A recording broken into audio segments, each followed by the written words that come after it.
What is up, super fam and bro Vengers alike? I am Sensei Finito, aka Vane Sensei, and welcome to Marvel Bros, where I discuss all things Marvel and everything pop culture. And today we are going to be doing our watch party and review for Season 3, Episode 6 of none other than Wheel of Time. I am so excited to jump into this, you guys. I really am, and I am excited to share this moment with all of you. I'm sorry I'm a little late on this one. That's my bad. A lot of stuff's been going on this week, but we back at it like we never left, and I am so excited to check out this episode, you guys. You have no idea. In preparation for this, I have already binge watched Lauren's Wheel of Time Unraveling the Pattern breakdowns. Those were amazing. They were awesome, all of them. I'm probably going to watch them again today after I'm done with this and get like another full immersion. The lore of this world is just impeccable. I just love it so much,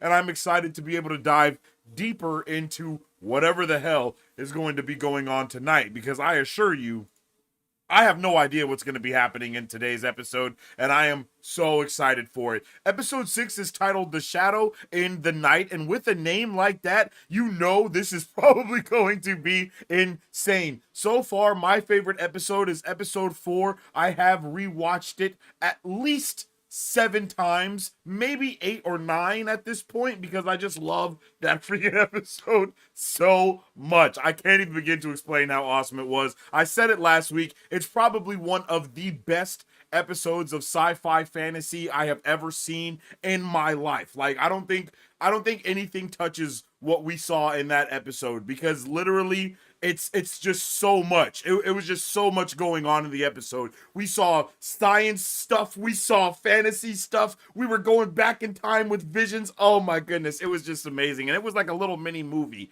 Like, give me all of that times a million. Whatever, like, I need that I need that time of the Age of Legends. I need that as a movie. Like, let's get a Wheel of Time movie that is a flashback of one of those times, because buddy, that shit, oh my god. Like, I'm not gonna talk about it too much, because we're not here for episode 4. We're here to episode 6. But yo, I just really freaking loved that episode. Episode 4 was magnificent. So I'm excited to check out tonight's episode as well, though. I don't know what's gonna be going down.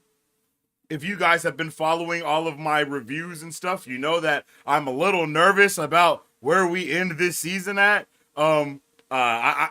Just for my boy Matt in particular, but I've been having a wonderful time with this season nonetheless. I am so here.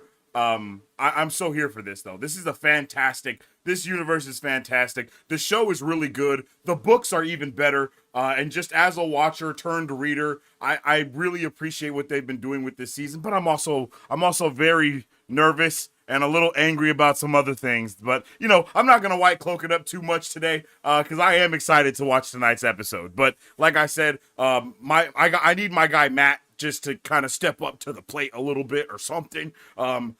You know what I mean? We're halfway through the season, so I would like to see some Matt stuff pop off. But I'm pretty sure you guys, somebody said in the chat that Matt stuff might pop off next season or in these last 2 episodes or something like that. So either way, I just want Matt to be done some good. To be done some good, because up to this point, my boy's just kind of been MIA, or when he's there, he don't want to be there type of vibe, you know. And I just want to see I want to see him kind of come into the fray a little bit more, you know. Because we started this season with him being a super cocky guy or whatever, and he quickly got humbled. So I would like to see, you know, not him earn the cockiness. Yeah, no. I want to see him earn that cockiness. You know what I mean? You know, I want to see him earn that cockiness a little bit more, because I think in the other book, he starts to earn, in the book, he starts to earn the cockiness so much that he doesn't want it. He's like, wait, whoa. You know what I mean? Like, and I think that's a really dope thing for characters, is when they want that thing so bad, and then they get it, and then they're like, oh my god, wait a minute, whoa. I don't want to be the hero, though. Like, I want to be the hero, but I don't want to be like the hero, you know? Like, I like that. It's cool the way that they've shifted a lot of these different moments from the book to the show, in my opinion, especially just coming off the tails of reading book 3. 3, just coming off the tails of reading book 3, like having that conversation with him and Swan when she talks about her uncle who died in the burning, like all of that stuff. I like it. I like the way that they've been able to mix a lot of it in. And then of course, as a watcher, not a reader, I don't know what happens past this, right? So for a lot of you guys, you see like the red door in the place and you're like, oh shit, it's about to go down. And I'm like, what are you talking about? And I love all those moments that where even though I've read books 1, 2, and 3, I still have no idea what's going to happen. And even for a lot of you guys, you're also like, no. We also don't really know where we go from here. We just know that it's going to be crazy. So I think that's something that's cool. Something else that I've been recently talking about in the area of nerddom is the difference between an adaptation and an quote unquote inspiration, right? Something can be inspired by something and something can be adapted from something. And I think in the case of this show and a lot of other things that are happening right now in the forms of remakes is that these things are all being inspired by the source material, not necessarily based on the source material, which means if something is based on something, you expect it to have a higher point of reference to whatever that source material is. But when something is inspired by something, then you're able to understand why they would want to be a little bit more lenient with sticking to what happens in the books or in the comics or in the whatever. So just having that conversation in the nerddom lately has definitely helped my entire view of not just, this project, but all the projects that there are. Some things are based on things and some things are inspired by things. So I'm excited to see what's going to be going on and how we finish off this season, because I think after tonight's episode, we have 2 more episodes left. Holy shit, this is the longest episode of the season? No, the second longest episode. Episode 1 came in at a runtime of 1 hour and 11 minutes, and then this episode comes in with a runtime of 1 hour and 10 minutes. That's actually pretty insane. And I didn't know that this show had a TV-14 rating. I thought this was TV. No, I did think this was TVMA, but I forgot all of those rules are a lot more lenient with what you can do in the TV-14 area now. But with all that being said, let's jump into chat, see how you guys doing. Let me know how you're feeling. Talk to me, because I talk back. My guy KP, what's up with it, bro? Said, I am not disappointed for you to do this at a time even. I don't know what that means all the way, but I'm happy to be here chilling with you too, brother. This may honestly be my favorite episode of the series. Glad to do a rewatch with you. Hey, that's a W. That's a W. I hope you really enjoy. I hope I can enjoy this episode as well as much as you did, bro. Because, like I said, so far my favorite episode is episode 4. So if they doing something with that tonight, oh baby, I'm ready for it. I'm ready for whatever they do tonight, to be completely honest with you. Oh, and a crazy side note: when I was watching Lauren's Unraveling the Pattern videos, he had zoomed in on a moment where there was a gray man in the background watching our titular characters. I was like, bro, I would have never seen that. And that was so cool. That was so cool.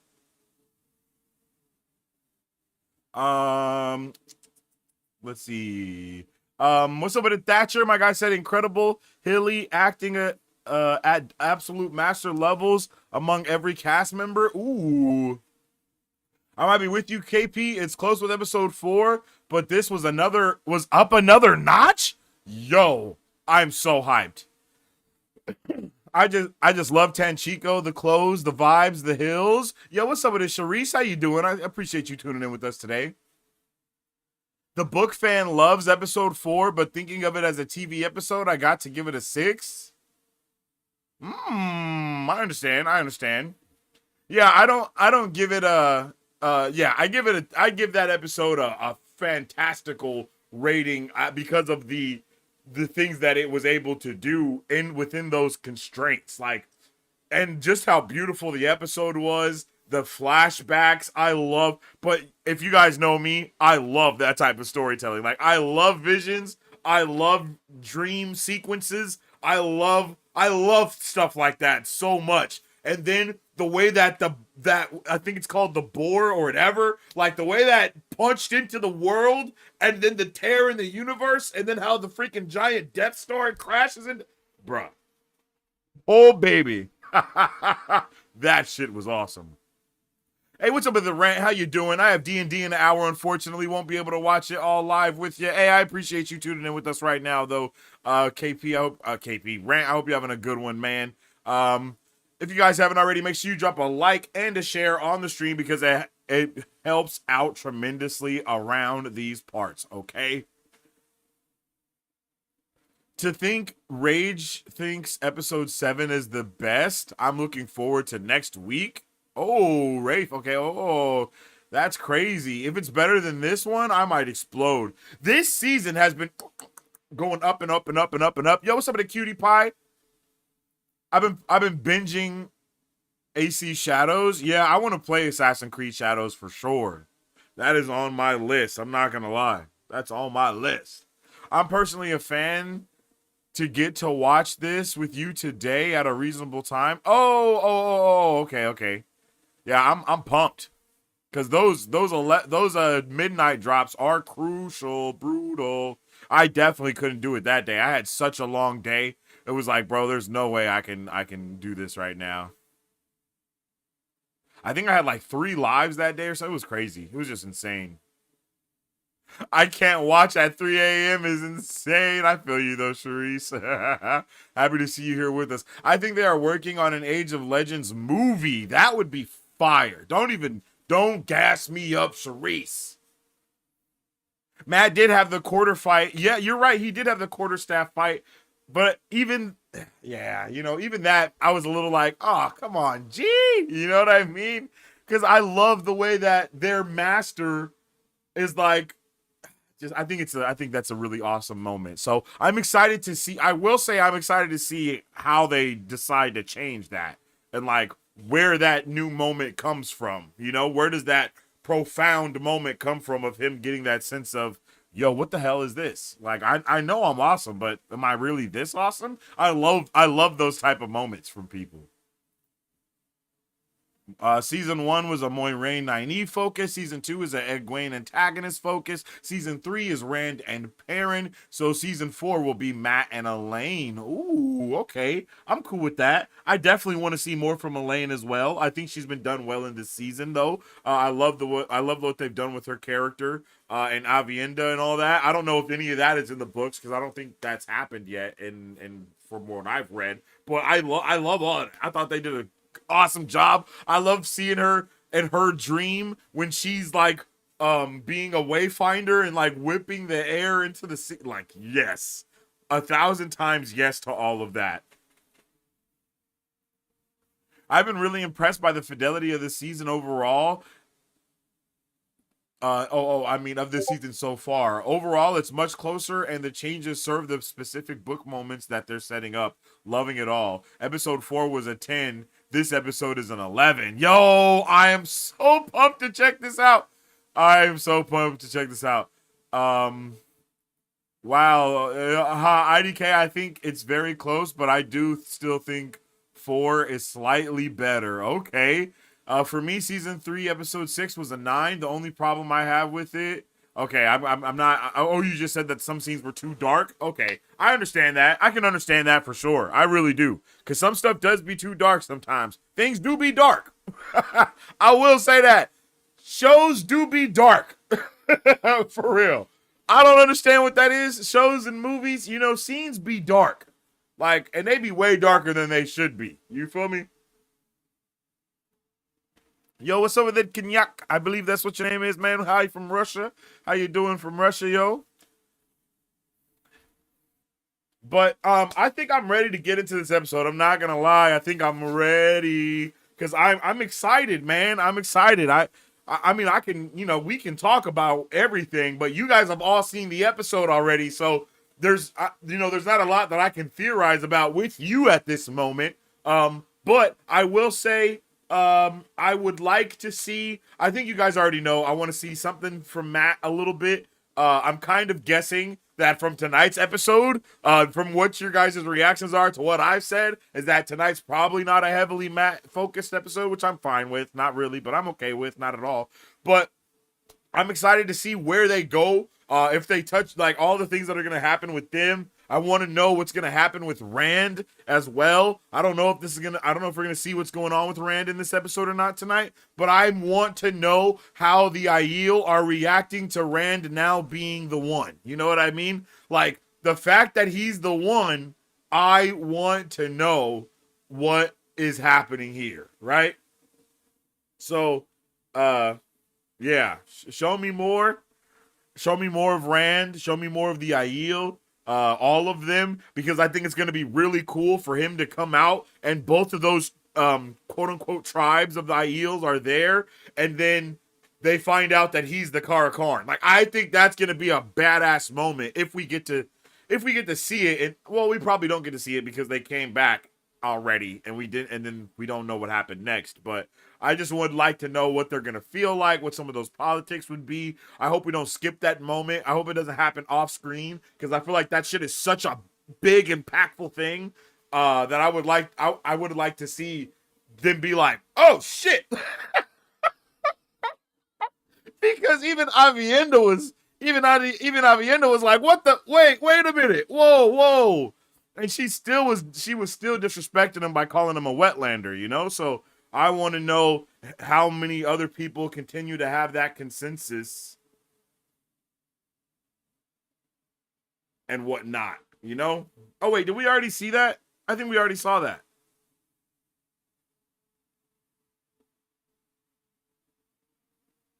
Am I confused? Wait, we did see that.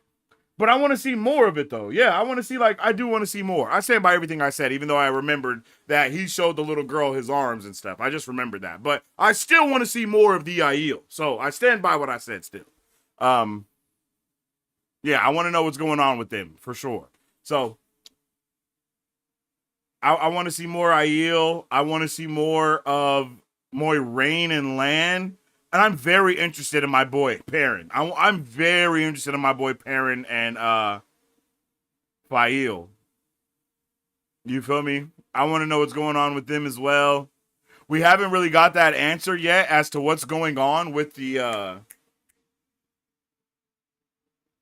ash smell that was on. Like, we haven't got a full answer as to, oh, you know, that was definitely the what was her name? Alana. That's definitely Alana and her dude. That was the ash smelling people. We haven't got that 100% confirmation from them. With, you know what? Yo, I've watched episode 4 so many times, I forgot we had an episode 5. I remember everything from episode 5 now. Okay, but yeah, I want to know what's going on with them. Matt's probably not going to figure out that his mama got boinked extra crispy anytime soon, but still, you know, I want to know what's going on there. I know the White Cloaks are probably going to be on Demon Time as well. And we know that the Trollocs are still posted outside of where they are. So hopefully we get to do something with the Trollocs this episode. Maybe finally see them. And then we also know, oh shit, I forgot Rand was getting freak nasty in the dream world with Lanfear, and Egwene was jumping through everybody's dreams and had caught him. Okay, I'm all the way caught up in my brain now. Bro, that was crazy. I remember Marisu said it last week. It's like betrayal on both facets, because not only is she like straight going, you know, I think she said, like, what was it? Rand broke Egwene's trust by talking to his ex, but Egwene broke Rand's trust by going through his phone while he was asleep or something like that. So I just think that's all. I think all that's funny. I'm not gonna lie. I think that's funny. It's brutal how Lanfear has been doing Egwene, like torturing her and doing all of that, and then she's also now screwing her man in the dreamland. Like, bro, that is brutal. I'm not gonna lie. That's brutal. All of that is insane. All of that is insanity. All of that's insanity. I have no idea what's going to happen with Egwene now. And this is all so different. Like, we're in uncharted. I'm in uncharted territory now. I feel like at this moment they've went through all of book three. That's kind of how I feel. I feel like book three is done. The only thing we need to still do is like grab the sword if we do that. But the fact that they gave him the dream moment, I feel like that's gonna take the place of Calendor, or I think it's called Calendor. But you know, it's gonna be going down. All right, let's jump back in the chat. Yo, what's up with it, Matt? You confused? Always, bro. I got 38 universes running through my mind all the time, bro. It's hard to keep up with them. I didn't have any trouble with the darkness. My TV figured it out somehow, but I've definitely been hearing that a whole lot of people are having that problem for sure. I understand. I think as well, all TVs are different. Some TVs are this, some TVs are that. I watch on my PC, so I always get good resolution over the desk, over the browser and streaming and stuff. And I got really good internet as well, so all my stuff always looking nice. But I do know, like, on my TV in the living room, I have to go into my settings and actually like change it from the standard and do different things to it, because not all TVs are made to just have the most crisp looking thing going on in the regular HD format, which is stupid, but that's just how TVs are made. So you might have to do a little tweaking to your brightness, to your contrast and all that. Maybe just flicker through the presets that there are already. They usually have like dynamic, movie, game. They always have like those ones that you can choose from. So if you guys are having trouble when you're watching a movie or a show or anything, and you notice that the dark moments are very dark, this is only if it's happening consistently across different forms of media. That's you're gonna really want to go through your stuff and try to find the right one, because I do know that is an issue for sure. Yeah, welcome back to my guy, Matt's Dagger, brother. Chat knows, I've been talking about you for a while, brother. I was nervous. I was like, we ain't heard from Matt in a minute. I hope he's okay. Happy to know you good, G. May you always find water and shade, friend. Facts. Can you blame Rand? Nah, that's crazy, Matt. That's crazy. I blamed him for his Lanfear issue in the books, but this makes sense. Can't fault the dude too much. Nah, you and Thatch are down bad. I asked that question watching with my wife. She said, no, I do it too. Nah, that's... That's diabolical. I'm not gonna lie. Avi Silver says, are you ready for some more mustaches? Yo, you already know. I'm already ready for the mustache, baby, underneath the nose. Bro, I'm ready. You ain't even gotta ask me. Yo, you ain't even gotta ask. I'm ready. Oh, you're the guy that made the song? Yo, W Avi in the chat. W Avi, yo. You're the man behind the sound. The man behind the sound. Let's go. And why it's serious when your girlfriend had a dream that you cheated on her? Nah, I feel that though. I feel that though. That's a W.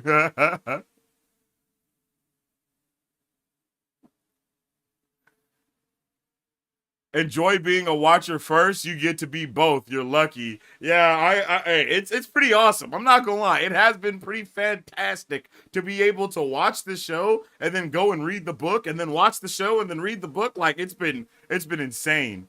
But I think I'm done at this point though. I think I'm going to officially be a reader after this, because I don't know if I'm gonna be waiting 2 years for the next season. You know what I mean? I don't know if I'm going to stop reading this book for 2 years to wait for the next season. I don't know if that's going to happen. But after this, I'm going to officially be a reader, if I'm not mistaken.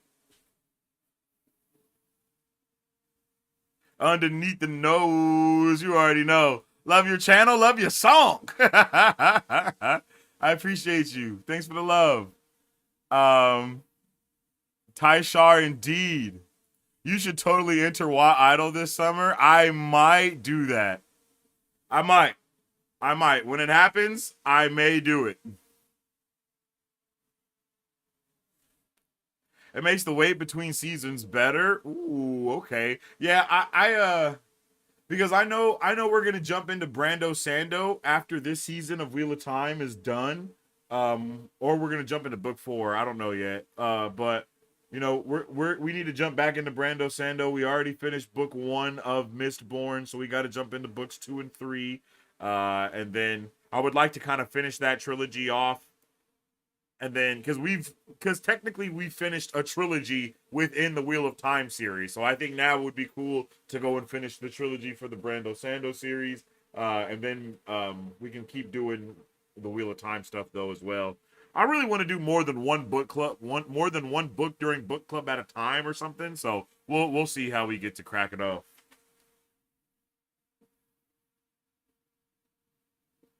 Let me know. I'm happy to collaborate. Yo, that would be awesome. I'd be down for something crazy, yo, for real. So I'll tap in with you, Avi, or tap in with me somehow. So one way or another. I don't know if it has to be, I don't know if it needs to be on maybe on Twitter if you have Twitter, or something like that.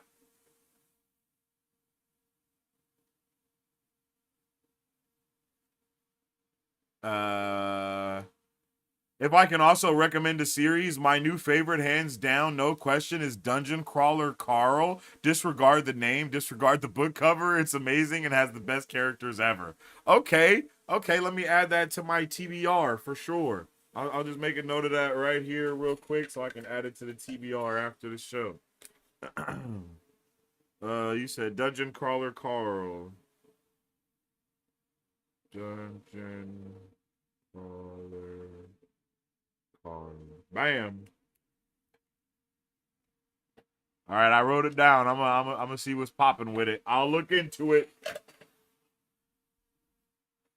If any of you guys have ever, if you guys know who Murphy Napier is, she does more manga now, but she used to do, I think she does book club stuff still as well. But that's kind of the vibe that I'm gonna look forward to doing with some books that aren't we'll have like our main book club, but we'll also be covering other books at the same time, if that makes sense. So that's kind of the vibe that I want to go for the future of how we do book club and everything else around here. We do a lot around these parts, if you guys don't know. We cover everything. So I have an idea for a song, but have no skill in trying to make it happen. Yo. Book 4 is where it goes from a fantasy to something epic AF. Yo, I am so ready. See, if book 4 is that insane like that, then I definitely want to have a little bit of breathing room. Maybe. I don't know, because then you guys are gonna be like, nah, read book 4, Sensei, read it now. The audiobook in particular are amazing. I'm an audiobook baby, so you ain't got. I'm gonna be there. Oh, you can also join the Discord if you're not in there already. Make sure you guys join the Discord. We got a With the Time section. That's for all you. That's for all you lovely book club people, all you readers.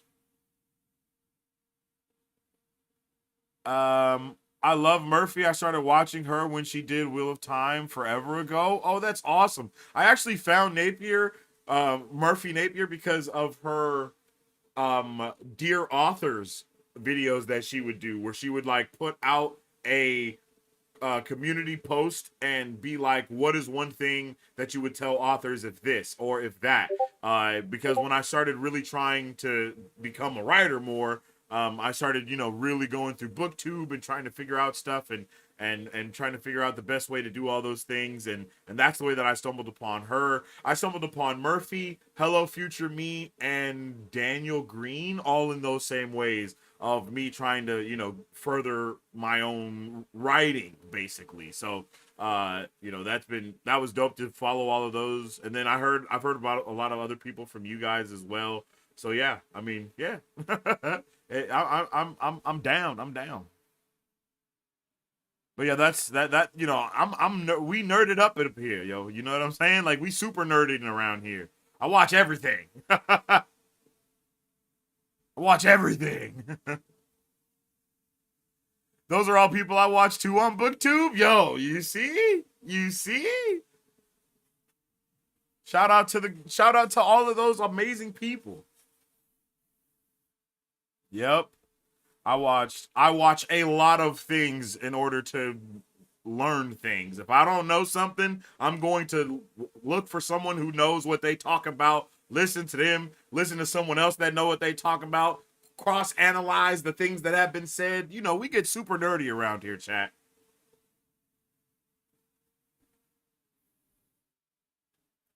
Progression fantasy. That sounds amazing. I just bought the first DCC. Can't confirm you'd love it. Oh, I'm in there then.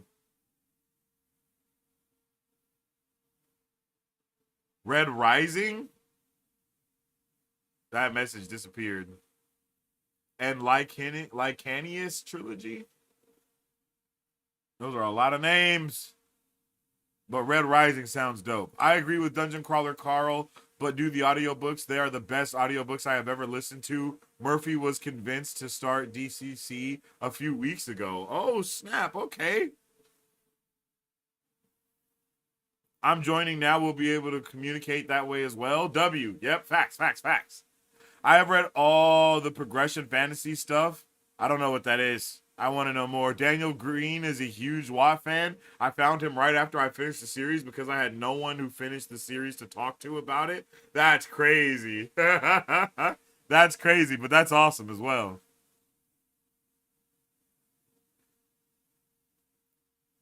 Yeah, you guys have definitely been. I have been distracted by chat. I have been chat distracted. Anyway, forget I said that. Forget I said that. That was weird. Mustache, baby, underneath the nose. You already know what's happening, yo. All right, it's time to get into it. Ain't nothing to it but to do it. It is time for our Wheel of Time watch party, baby. Let's see. Let's go ahead and get this on the right screen. Yo, I'm not gonna lie. What have I done? What have I done to deserve this, Amazon? God damn it. Yo, Amazon be coming for my helmet.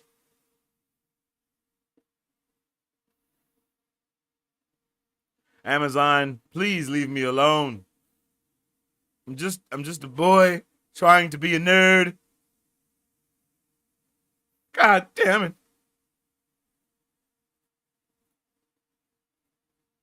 Bro, Amazon's on my helmet so bad that they blocked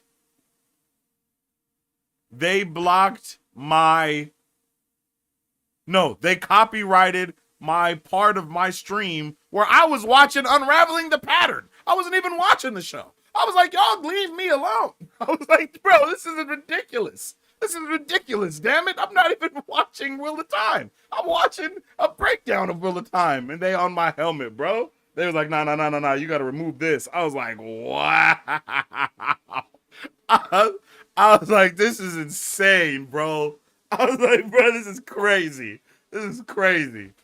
And the thing that really be having me pissed is it always be like, this is a manual review. Like, this is not this is not a review from like the automated system of no. Someone sat down and manually reviewed the video because it'll tell you the difference. It'll be like, oh, this was automated or this was a manual review. Nah. They coming through on everything, bro. I was like, this is ridiculous.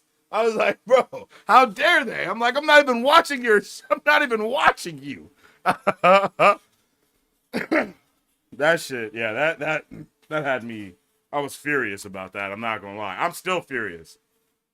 So if you guys go back and watch any of those old ones and it like skips a little bit, it's because Amazon basically forced me to remove that bit from the stream. Like they're literally highlighting moments. They're like, hey, bro, you gotta erase from 9:57 to 11:23, bro. Get that out of there. I'm like, you bastards. So if you're my Amazon rep and you're watching this right now, leave me the hell alone, please. I will send you a fruit basket.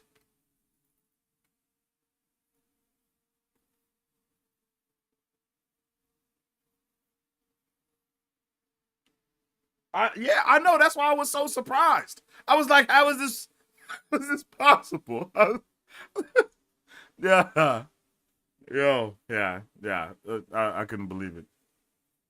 You, Mr. Amazon rep person, or Mrs. Amazon rep person, or Miss Amazon rep person. Hey, please be nice. We just here trying to be nerds. I'm not even showing the whole show. No audio or nothing. That's how you know they just brutal. Just brutality. All right. I'm done complaining for the time being. I just had to get that out before we started. So, with all that being said, I hope you guys are ready because I am definitely ready to dive on in to season 3, episode 6 of The Wheel of Time. And this is going to be a good time indeed, ladies and gentlemen.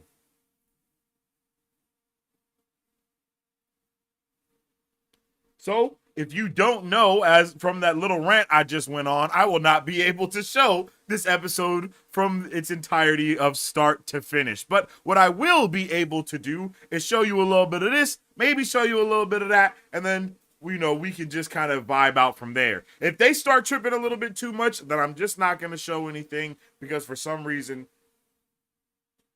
I literally don't know what I've done, but they're really out for my helmet. So, I must have teed them off somehow.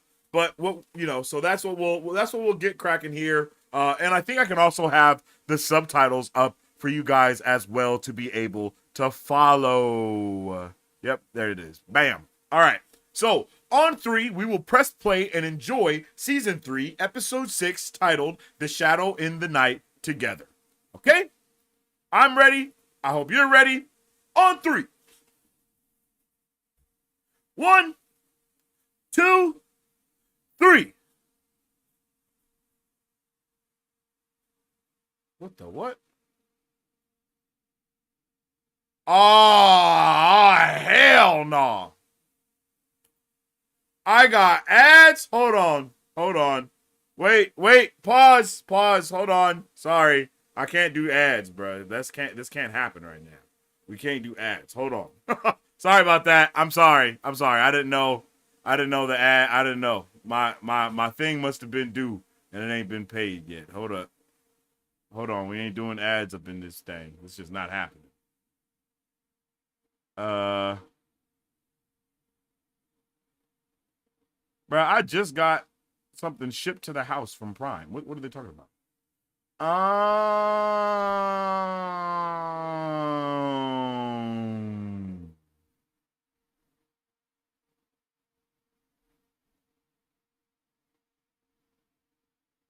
Okay, I see. All right, give a brother a real quick second because I'm about to get this. Hold on.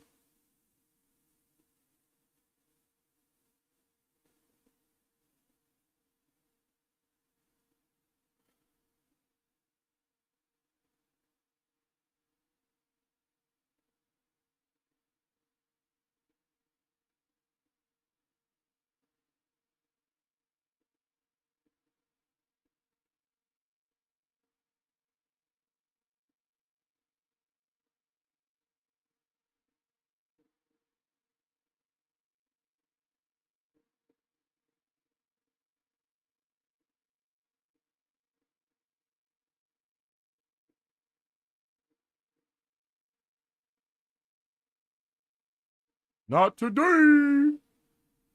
Yo, them ads was messing y'all up. I remember. Y'all was getting whooped with ads. I'm not about to get whooped with ads. I ain't never had ads, and it ain't gonna start now.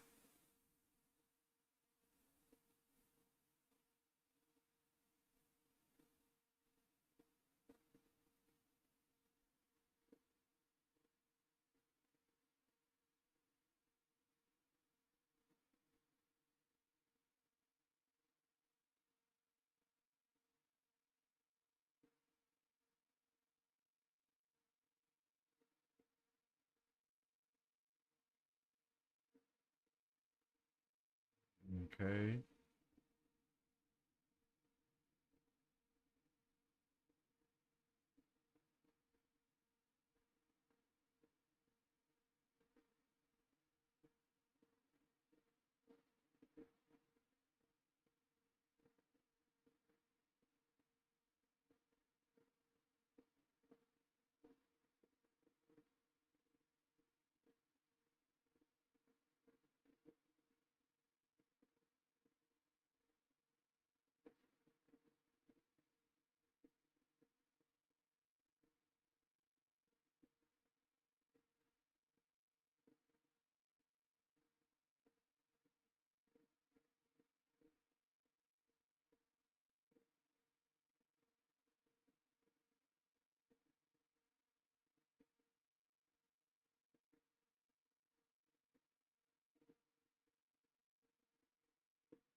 All right. Let's go ahead and refresh that tab. Okay. All right, we back now. Now let's really do it, okay? All right.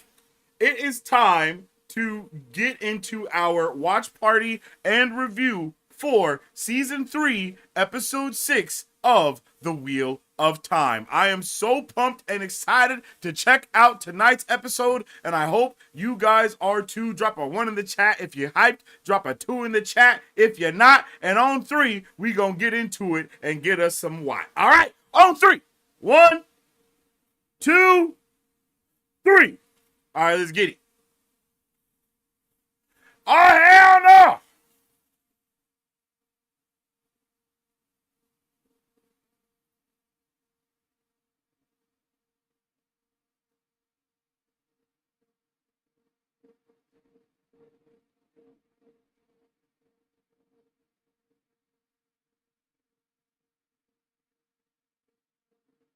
All right, there we go.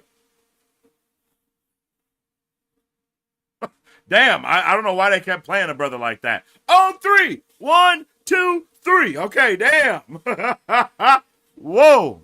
Whoa, Nelly. There we go. Let's just, can we please? Ladies and gentlemen. All right, let's get it. I'm excited.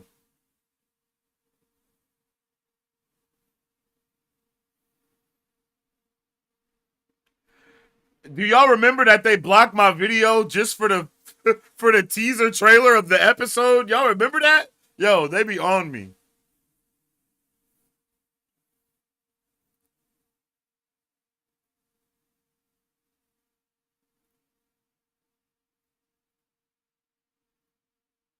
Oh my god, they're playing my life right now.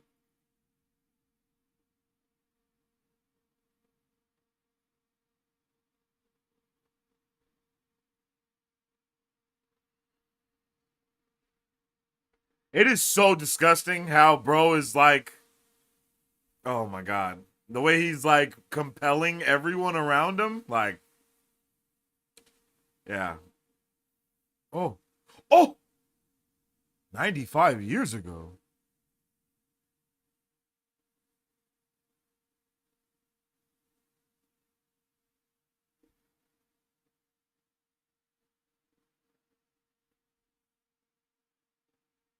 Is this?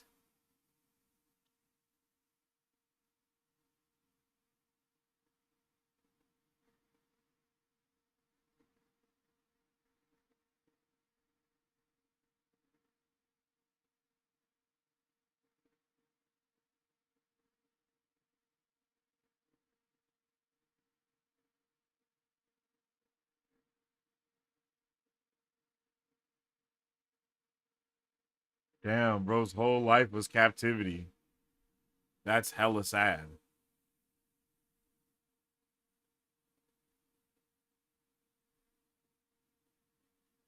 Oh my goodness.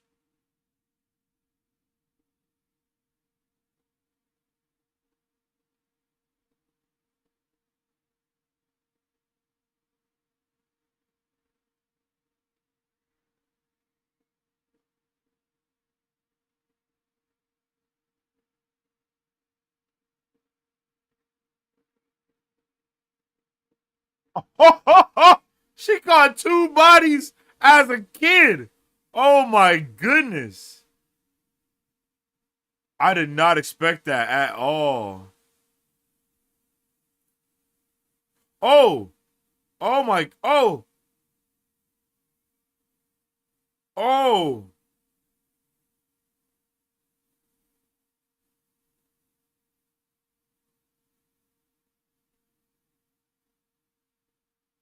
Yo, poor little Leandrin.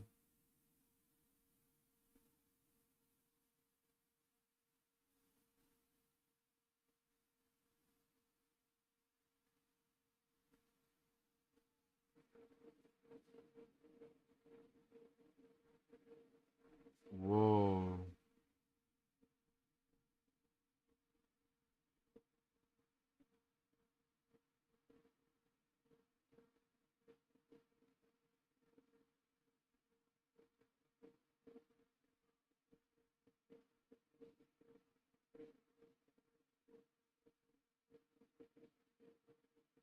Damn.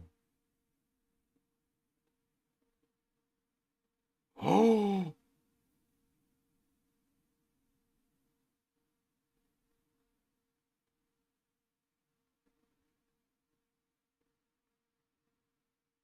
it's my boy Ishi.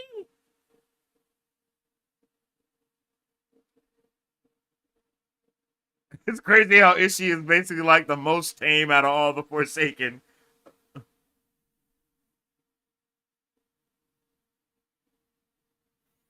W intro.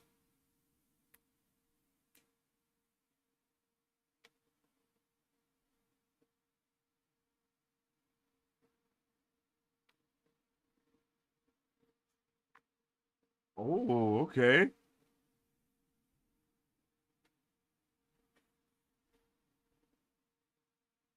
Never.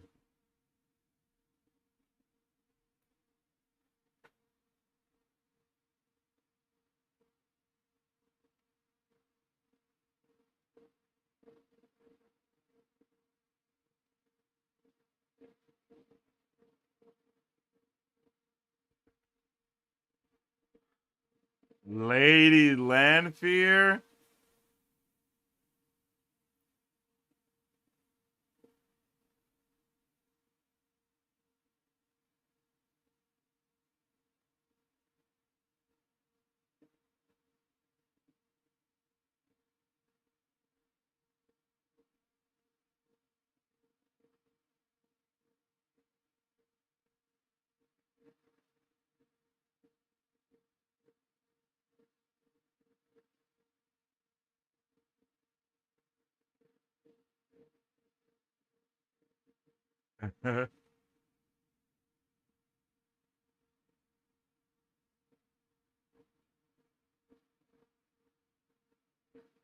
Oh.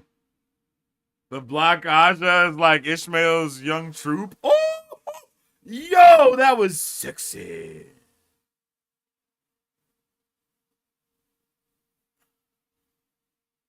Mistress is such a uh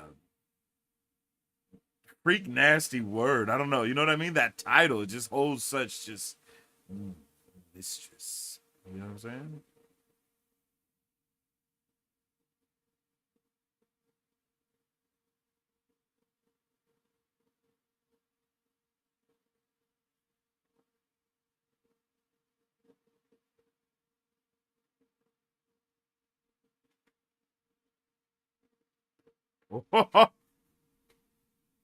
She was actually so frightened.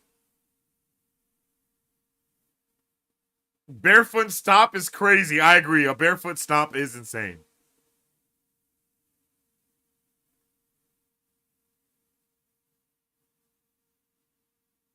She spit into the drink, bro.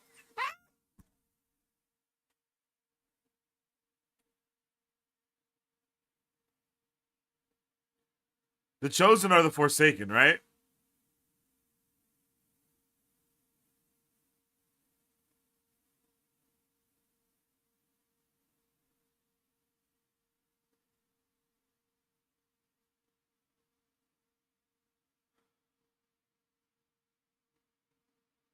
Makes you want to go out to eat is crazy.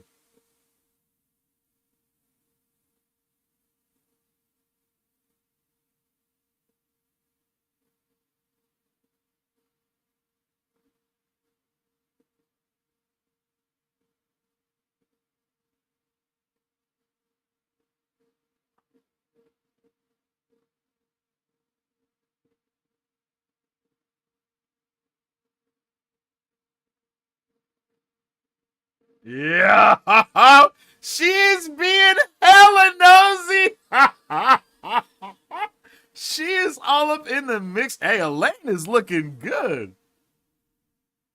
I like the way each, I don't know if this is purposeful, but I feel like each character gets their own episode to look really damn good. Like I feel like they all be looking good the majority of the time, but there's always one person that's able to stand out, and it's like, damn, Like in the last episode, it was not. It was Nynaeve, or the one of the. I think it was the first episode. It was Nynaeve. Like yo, it was crazy.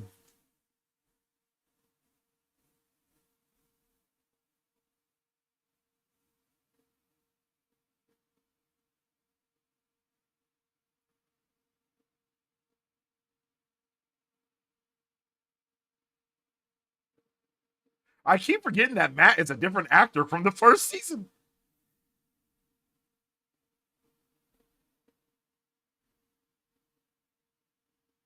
Interesting.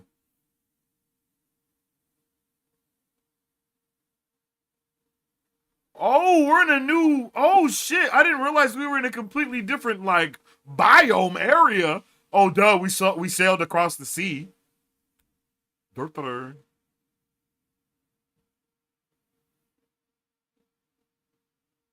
Can you still say Durtler?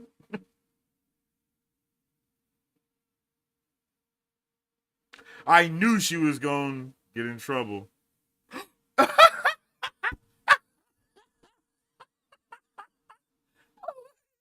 Elaine, I mean, I need just lying left and right, bro. So the Aes Sedai cannot lie. Well, I ain't Aes Sedai. I lied about that too. God damn.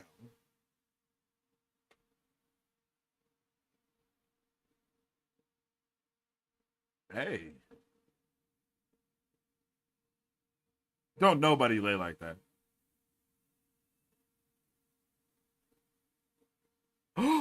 God damn it. Will you leave us alone? Shit.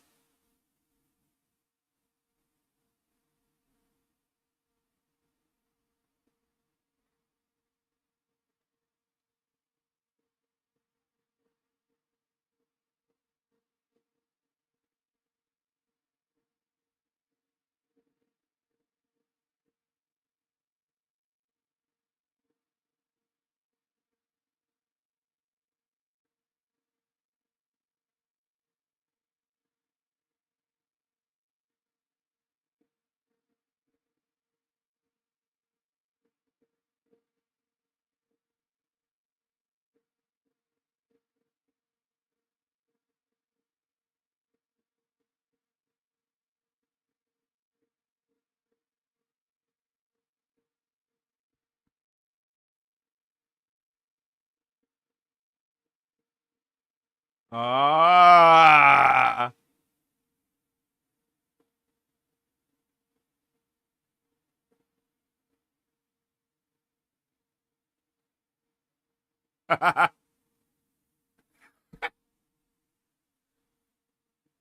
I love her character. I love this little girl, yo.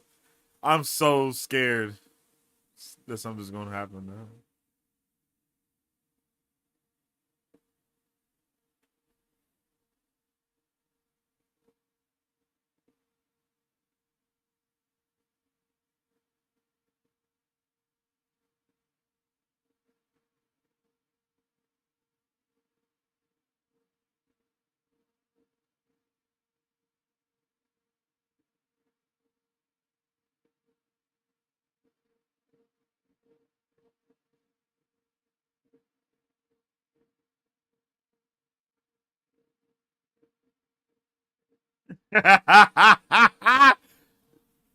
This is awesome.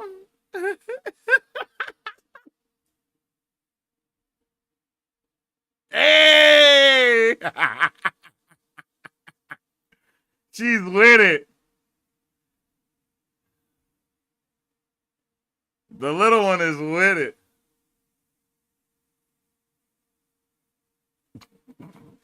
Hey, I need to figure out what she did with her locks. Because I need that. I need that. I need that due immediately. Oh yeah, I forgot, bro. Got walk on the both foot.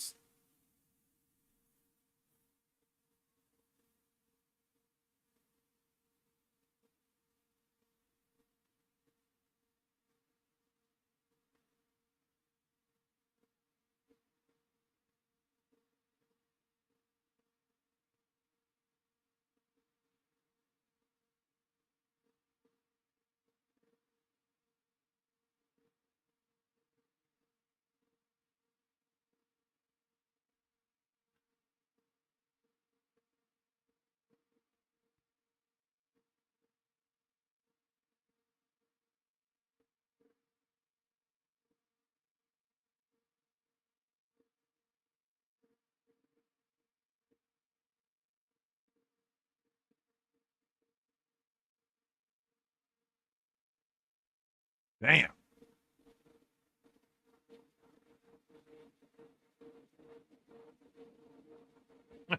Marvel Bros. I like that. I like that.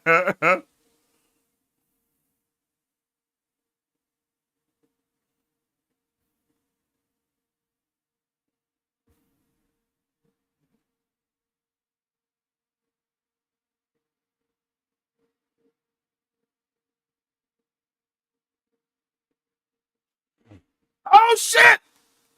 It's Pat and Fane!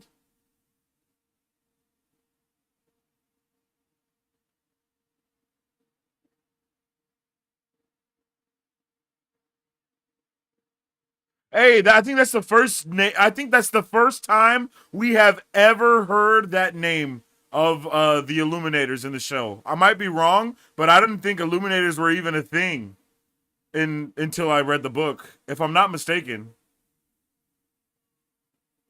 Oh, Lucky dies. Oh,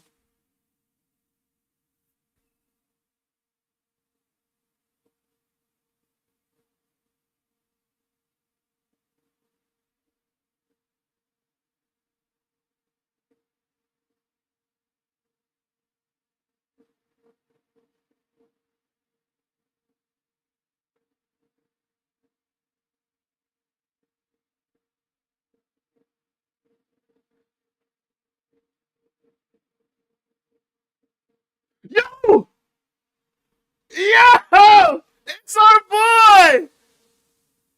I hear him.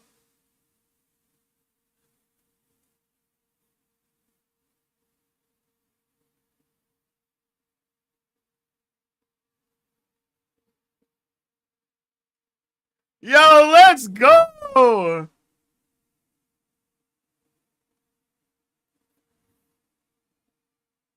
It's Bloody Tom.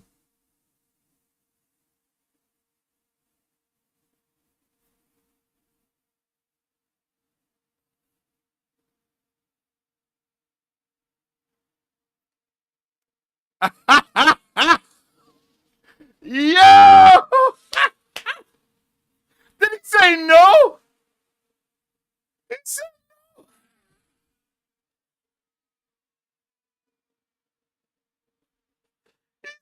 no. We haven't seen him again until now. Oh, I forgot he's. I forgot. I forgot. Showtime isn't book time, so I'm a little less happy. But I'm still happy. I'm still happy. I forgot that he's not. You know what I mean? They're not the same character, but I'm still happy. Yeah.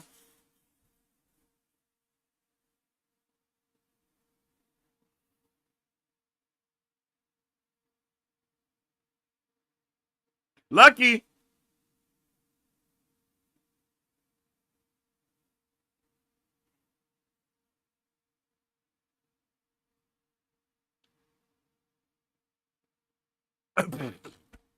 God damn it, 90. She has zero chill.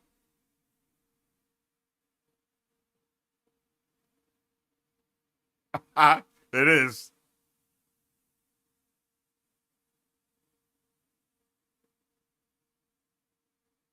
Damn.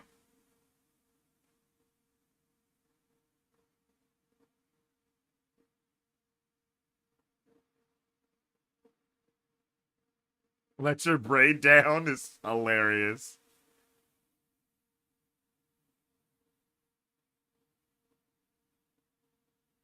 Oh, she ain't never drank before in her life ever.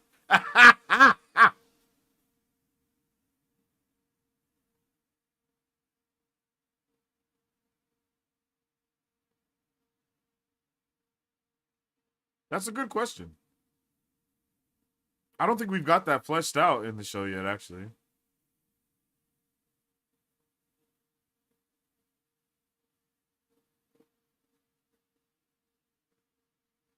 I mean, does she have a choice but to be okay with it? Yeah, exactly. I was like, what are you talking about? That's not how visions work. Oh,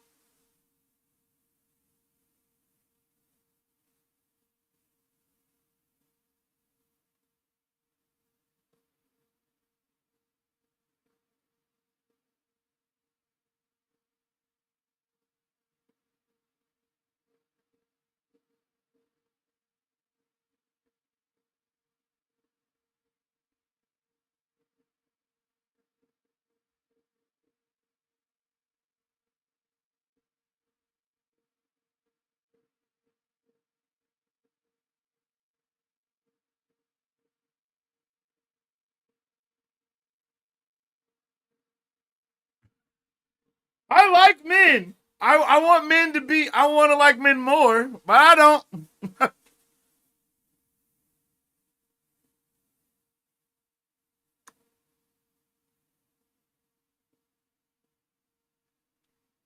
Oh shit! I guess I like her a little bit more.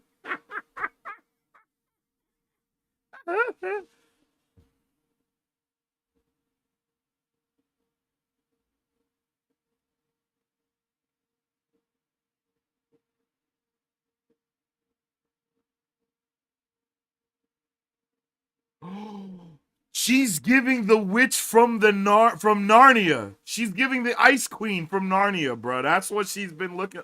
Yo, 100%. That's who she's been reminding me of since the first time I saw her. I'm so excited to see that.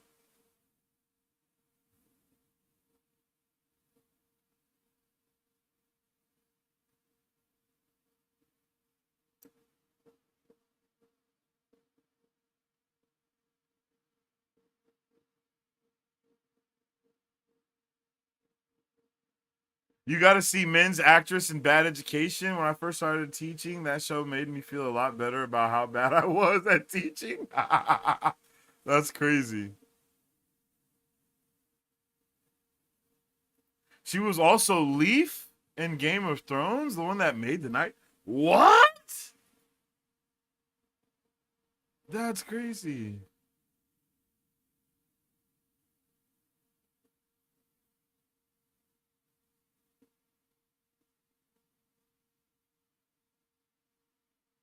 Bro, what the fuck is up with Maggie? What's up with her? What is up with Muge? What is up with Maggie, bro?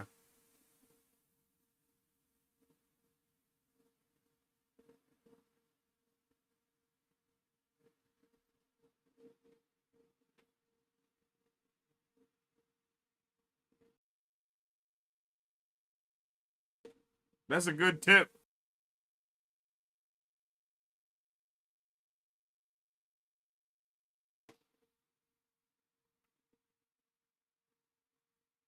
That was badass. That was awesome.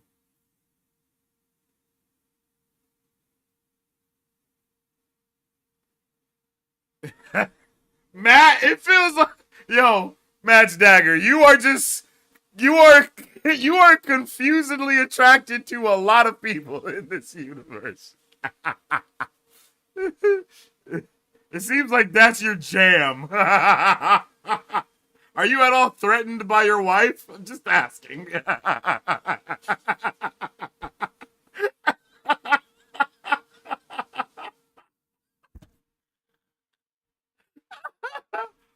Oh, oh, oh. Oh, that was crazy. Ooh. Yeah, he does. Yeah, he does. He knows what she is and he likes it. Him and Matt.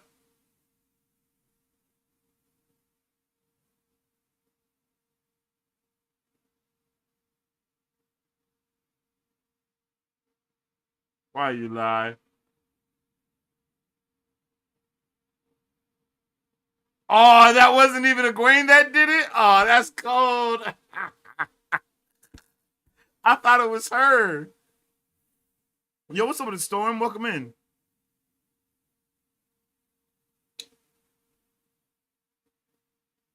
Oh. My boy Robert Jordan was ahead of the time with what is that called? I can't remember what dream walking is called because it's not called that. It's called lucid dreaming. Bro was ahead of the times with lucid dreaming.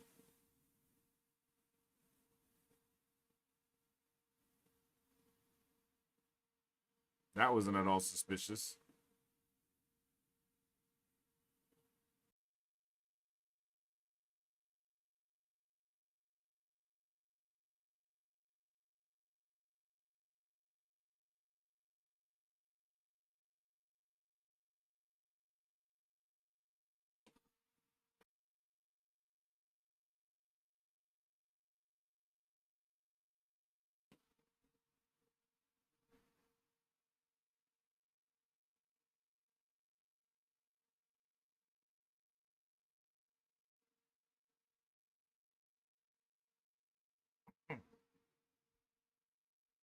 Sometimes.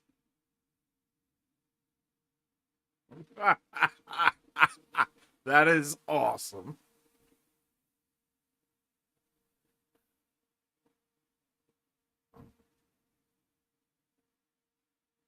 Hell yeah. Rand is a little eviler.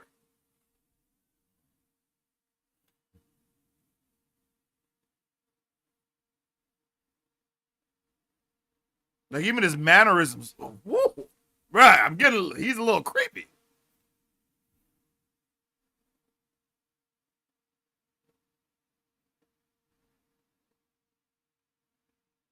Damn.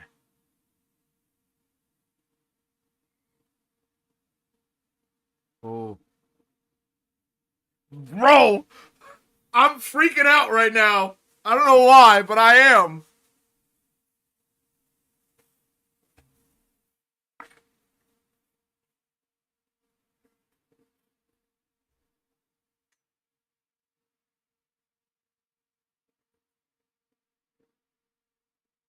Oh my goodness. Do you hear it?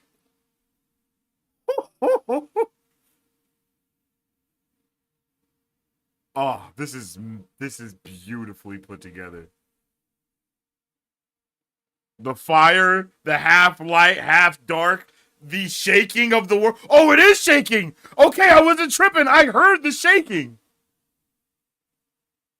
Oh, so this is like in book 3 when he shakes the whole world and then everyone knows where he's at. W. Or where they're at because of it. Woo! That was awesome. That was freaking awesome. Oh my goodness, I'm about to pass out because that was cool as shit.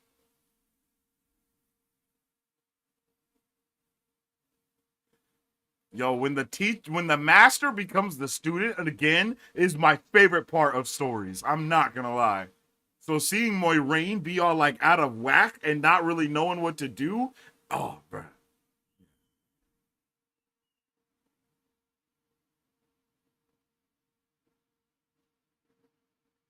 Not in my best Whitney Houston voice. This is a serious moment.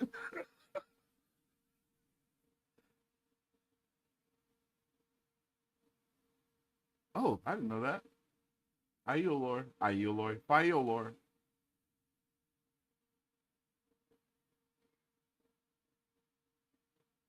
My boy Perrin is low key looking buffed out. Why did it look like he grew up like 10 years? Why does it look like he's 10 years older than when we saw him in the first season? What the hell?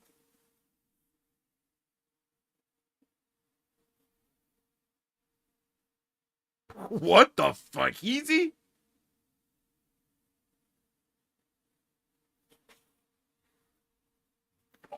Oh,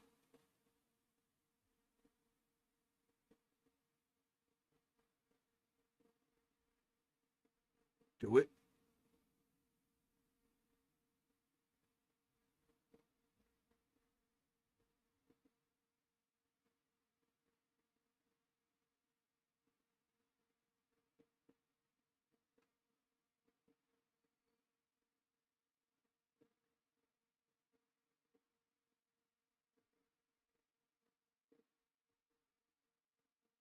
God damn. Your mama killed your brother because she was a dark friend? Ah, that's brutal.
did.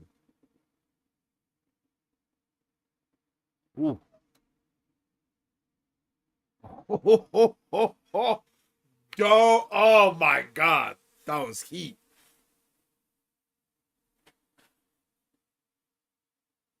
Hell yeah.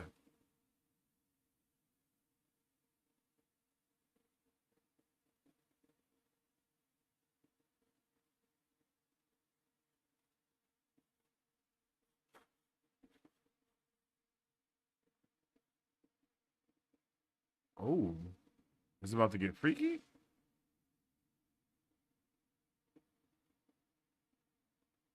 Oh,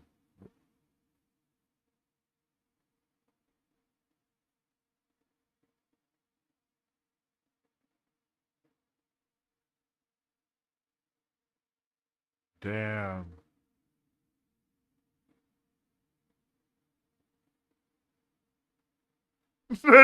Charisse, you are very consistent about this. Open communication and my wheel of time, unheard of. Blasphemy, I say.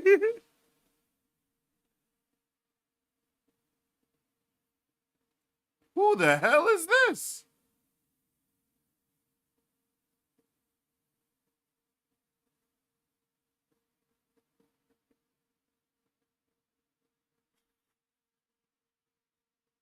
Patton feigns a wait. What the?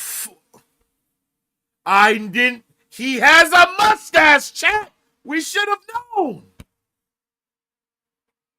Mustache, baby, underneath the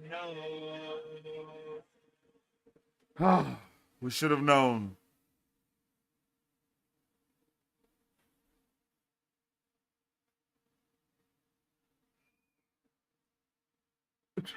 Bruh, every time he starts speaking old tongue, my brain stops working. I'm like, I should know what he's saying.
Oh, okay.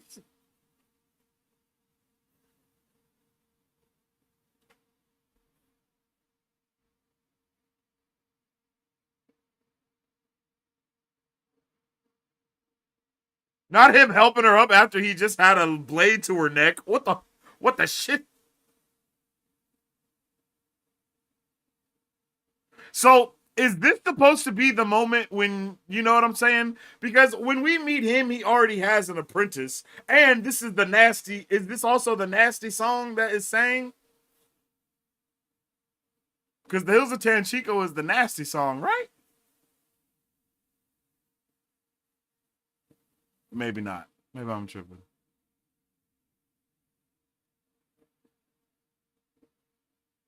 Ooh, sang that shit.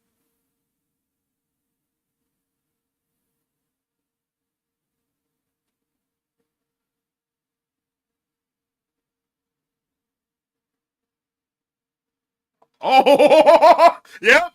Everyone's getting horny, so this must be the horny song.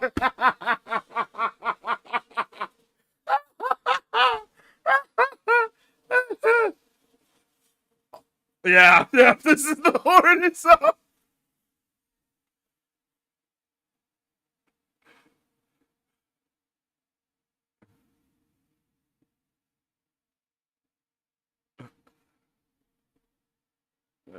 Yep.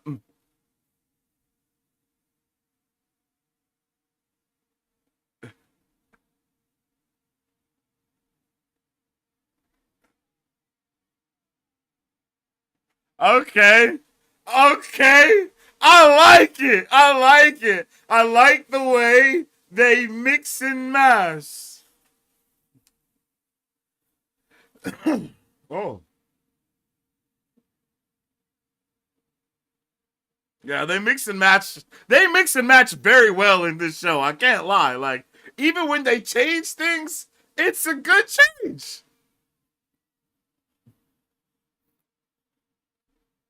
RJ would have loved this.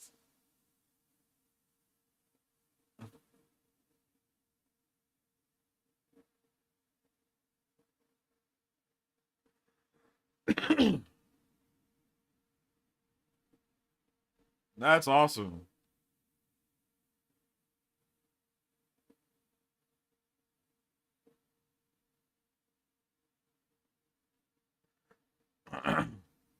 I'm looking for a gray man in every single frame.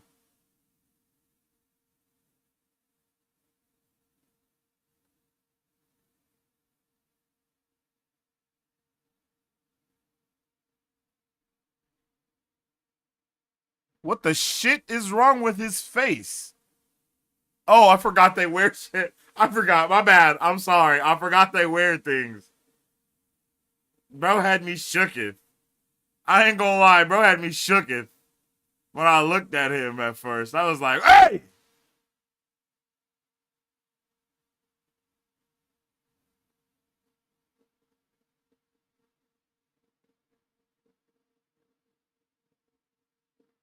Did you just drug me?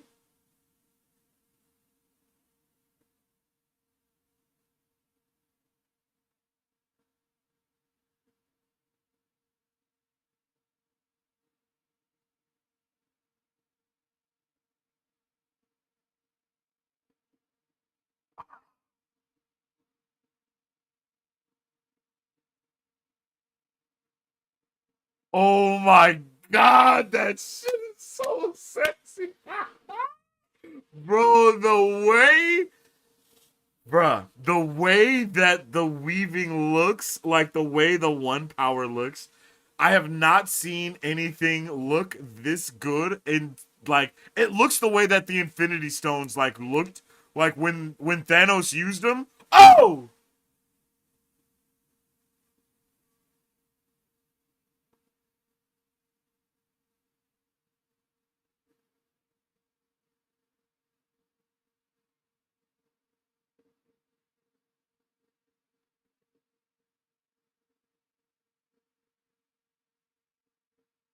I did not see that coming.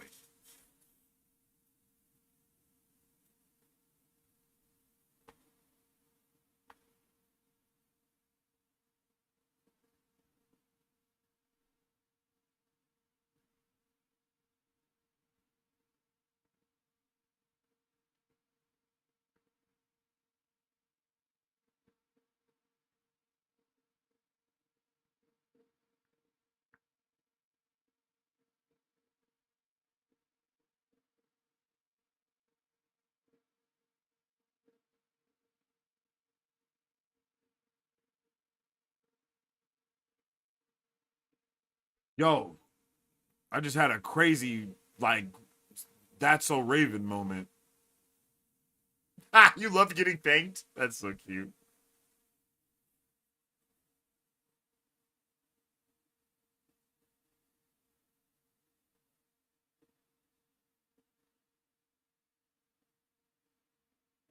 Oh, is that why we showed that homegirl is Aes Sedai? Okay, cool.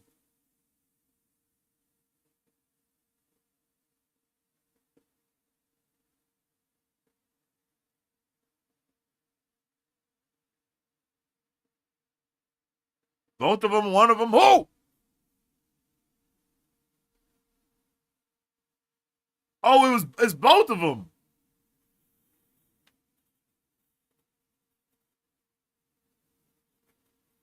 The flower bud.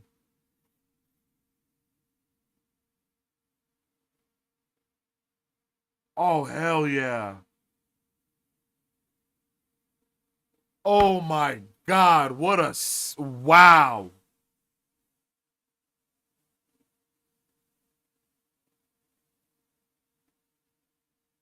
Ooh.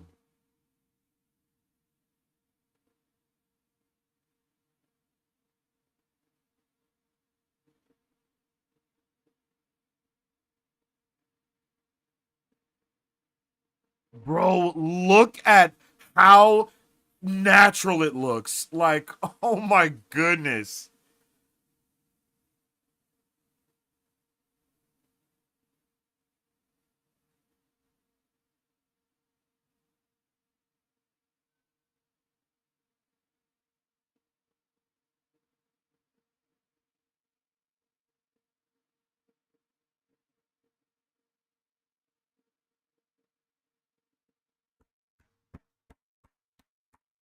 Let's go. Hell yeah. Hell yeah. I I ah bro. Holy mud. That was awesome.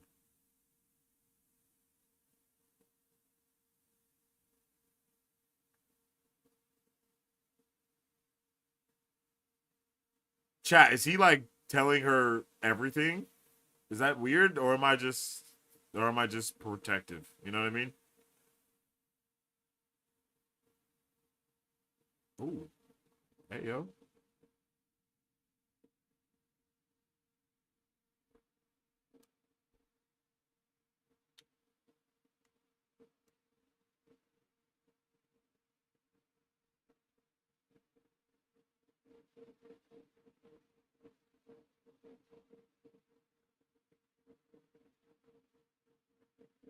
Is he gonna tell her?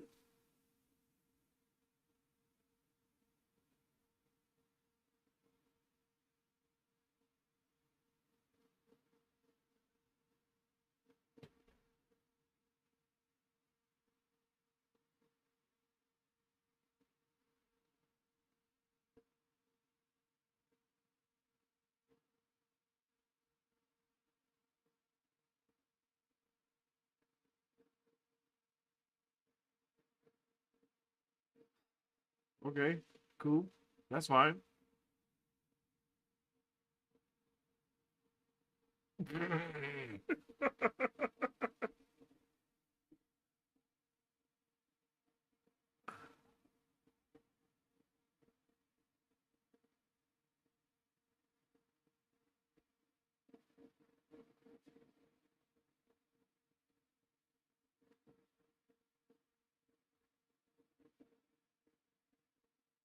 Oh yeah, it's getting freak nasty, y'all.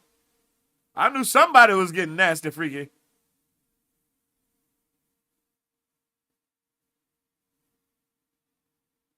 Hey, the IE about to pull up like, hey, what's happening?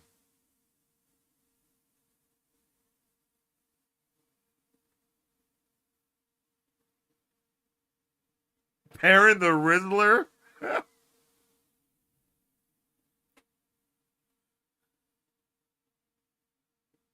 He's not a wolf brother, he's a Riz brother. You feel me? Yeah.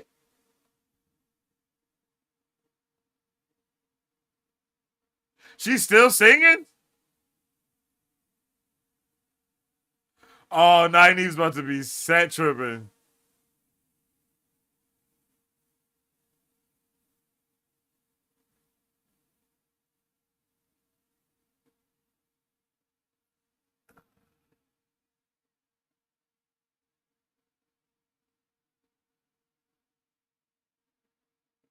Hey, they getting nasty on the dance floor.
What the shit?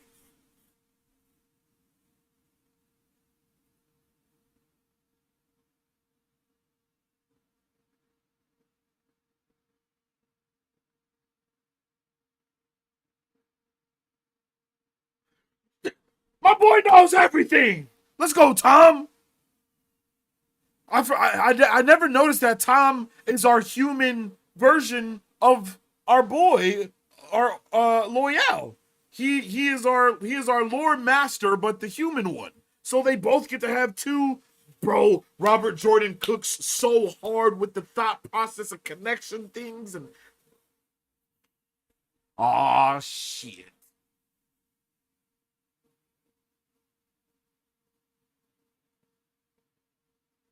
Her and that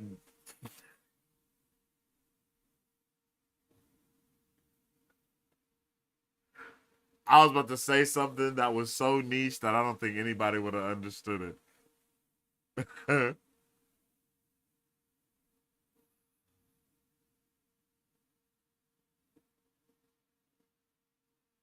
Hell no.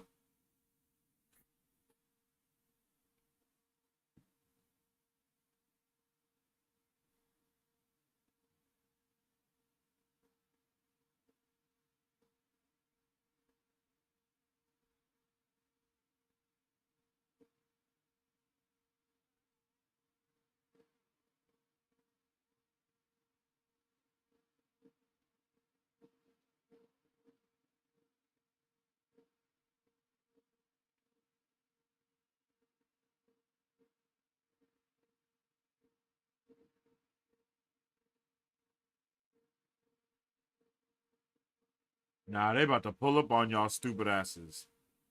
Cause again, running your mouths too much.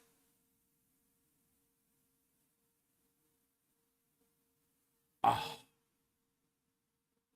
how in the shit did she get there? Oh, I'd be forgetting they can teleport.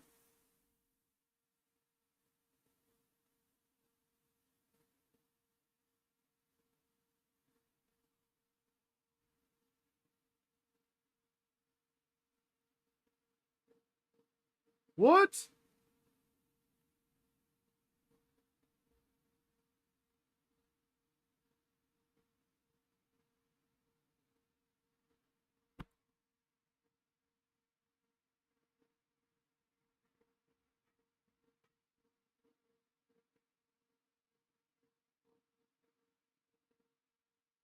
Oh, she wasn't playing. Oh, she wasn't playing.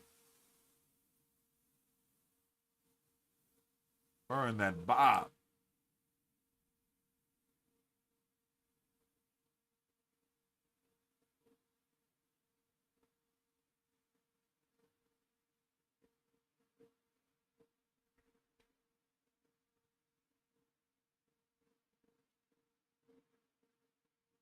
Okay, this is kind of creepy.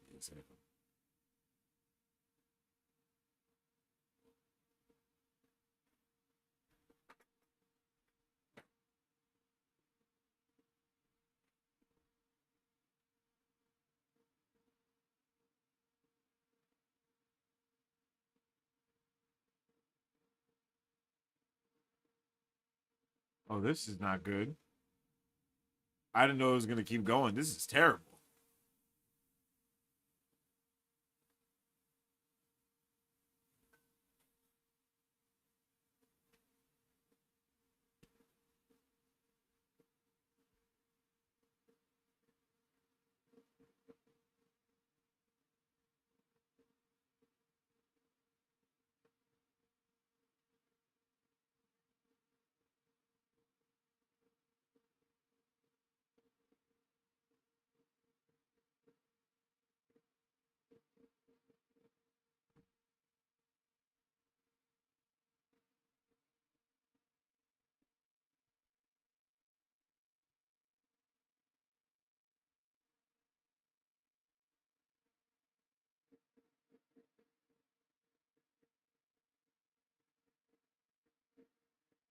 Oh shit.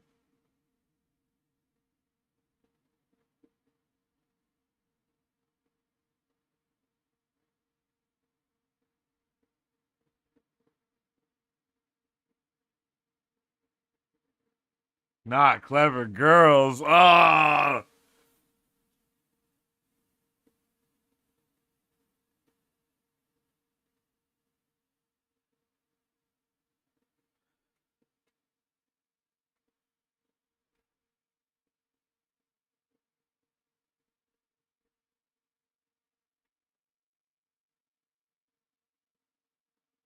Oh.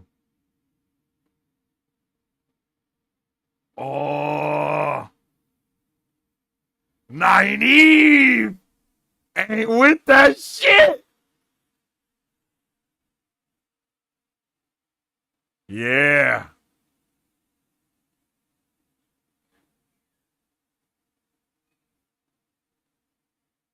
Yeah, that was crazy.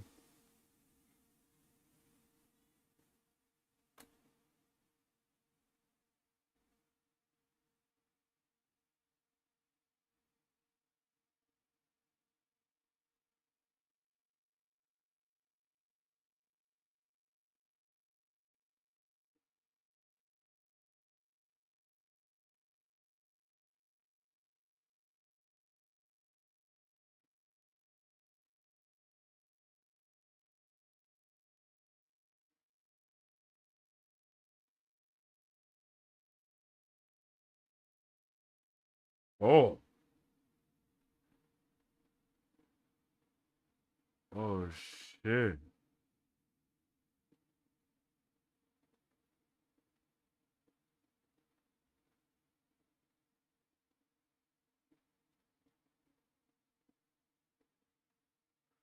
I did not expect this at all.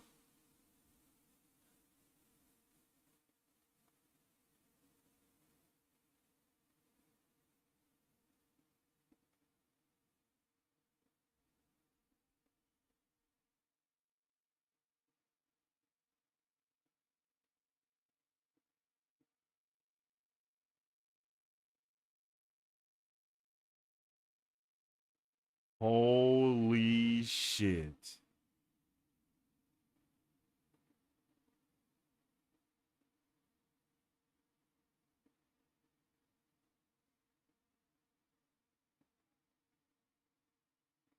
Oh, that's uncomfortable.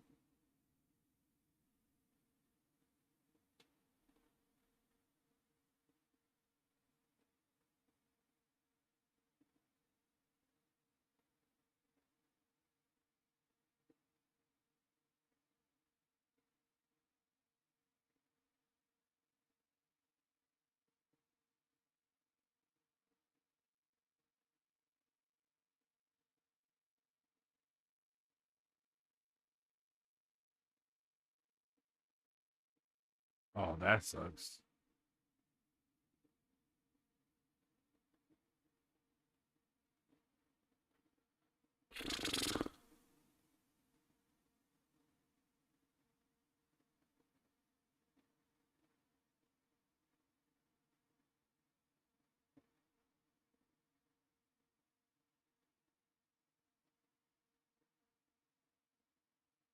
I wonder if we're gonna do the long sleeves cover up the thing for a while.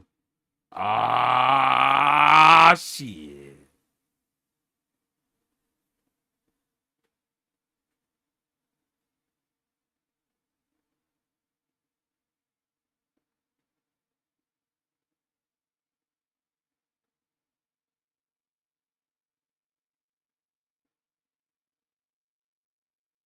Ho, ho, ho, ho.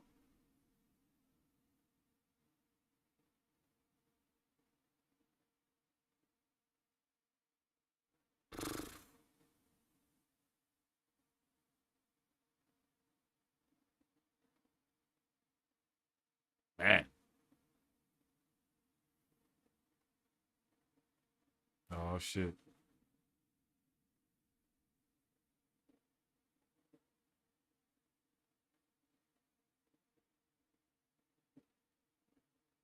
And Tellerandrio.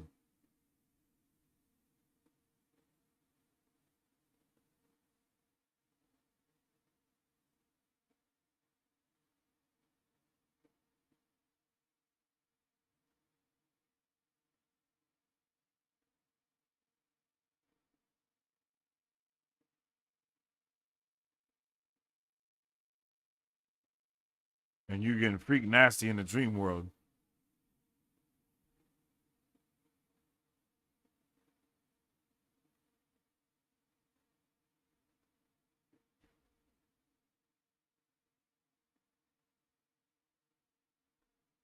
I mean, that's true. But... Oh. Oh. Oh, shit. I wasn't ready for that.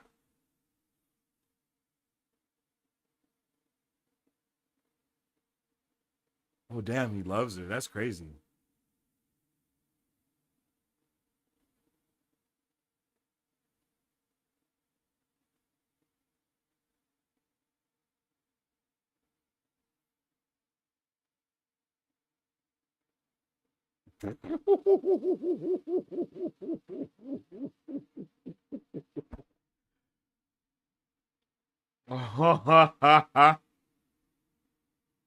Yeah, I was like, bro, that was, yeah. Yep. Damn. Damn. Ooh. Triple ooh.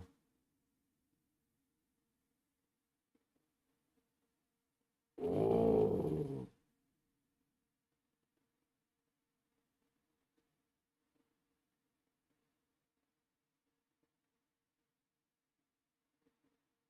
And that's still not enough.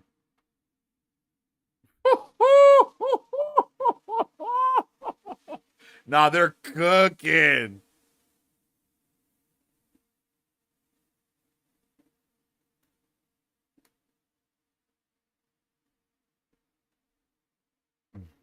Damn.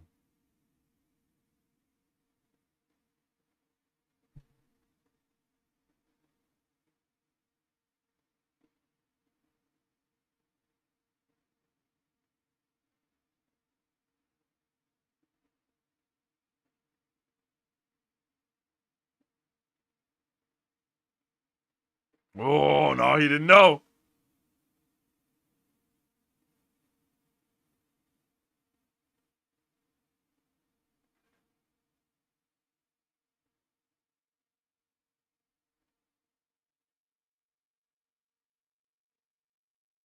Oh.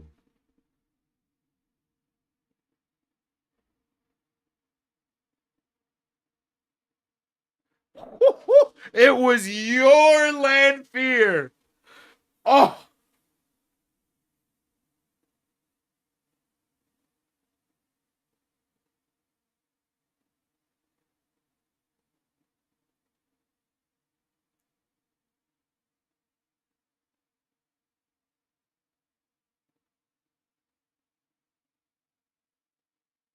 What the shit?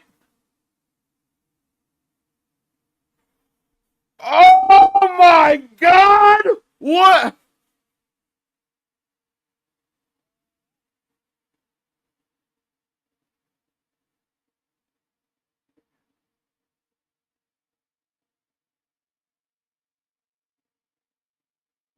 Oh shit!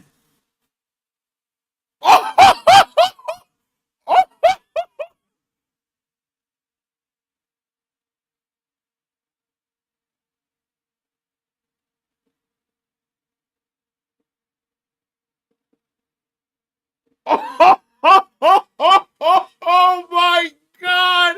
Oh my god! Hell yeah!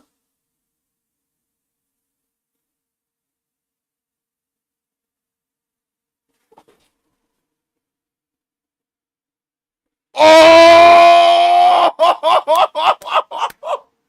Ain't no way!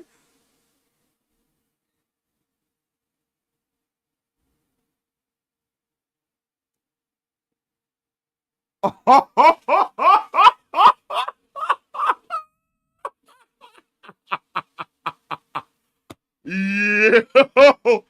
Oh my god! Oh! Oh my god! Oh my god!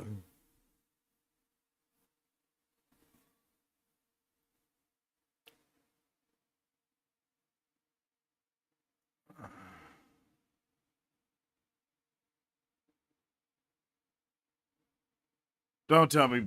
Don't, bruh.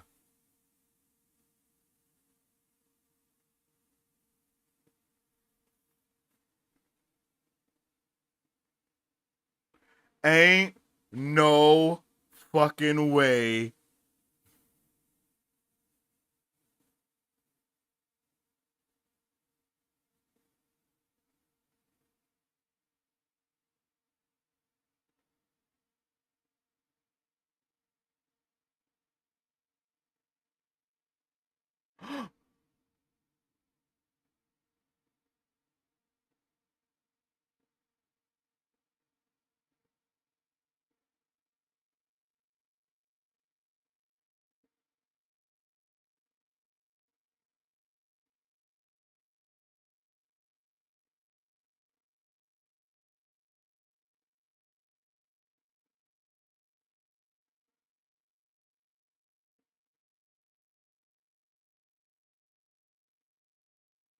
Oh, my Anakin Skywalker.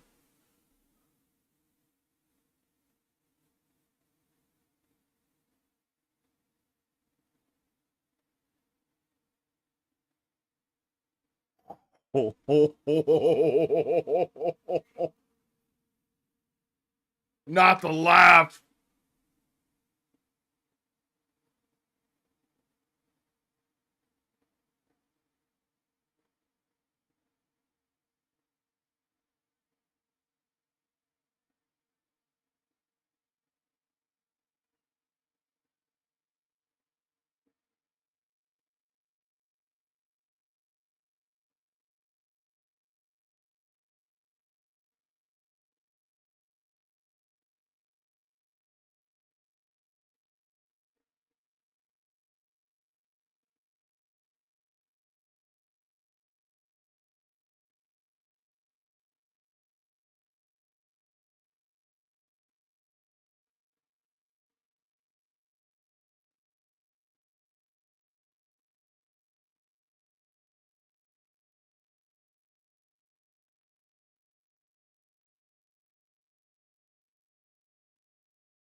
It,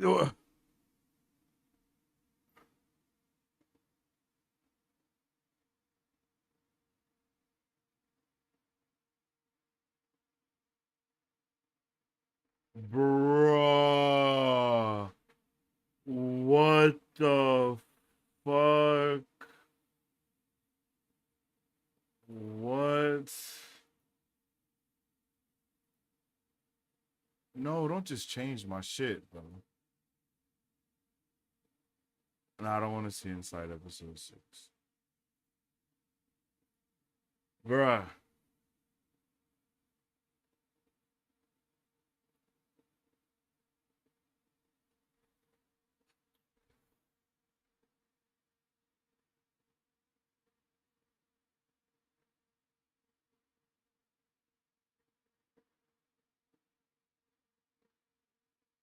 Damn, man. Damn. I did not want that little girl to die, bro. And I knew she was gonna die because just the way that they set up her character, but I didn't know, like, not because of Rand, bro. Like, out of all the ways, not because of Rand. Oh my goodness. Oh my goodness. And the way he just picked up her little body in his arms. Oh my god. Oh, bruh.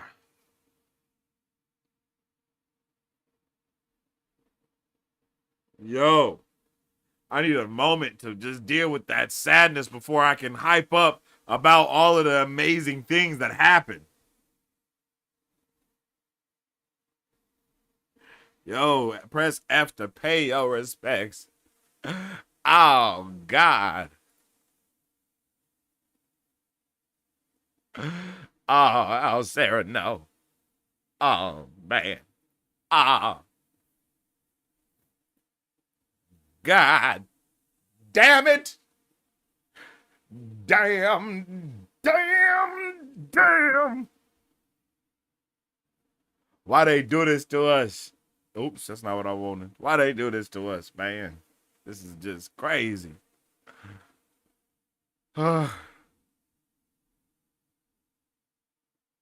This was a heavy episode. This was a heavy episode, bro. I should have had a little bit more to drink. If I would have I damn. this this episode right here was just bruh.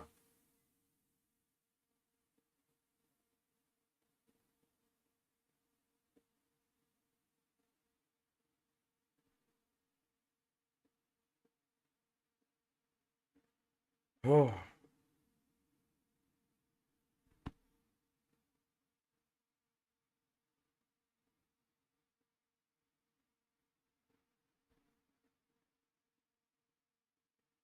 damn.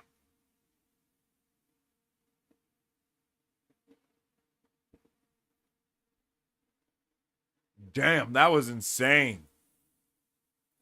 Like it was when he picked up her little body, bro. Like that is what really was like, oh, bruh. Like, damn. Like that shit.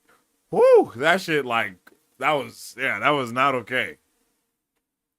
Like that was just damn.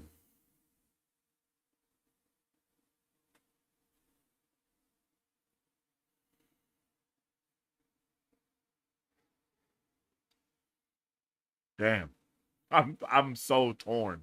I am so torn. That was a heavy episode. And I was not ready for Rand to not really give not one shit about what she was talking about, bruh. I was so not ready for that. And I didn't know that that's Raven, right? That was Raven that pulled up. I did not know that Raven was about to pull up on straight demon time, creating his hammer out of his one power hammer. That was awesome. Like that was so dope, bro. The use of the one power in this episode has expanded my mind to new horizons. I'm not gonna lie. Like they really did a really good job of showing what can be done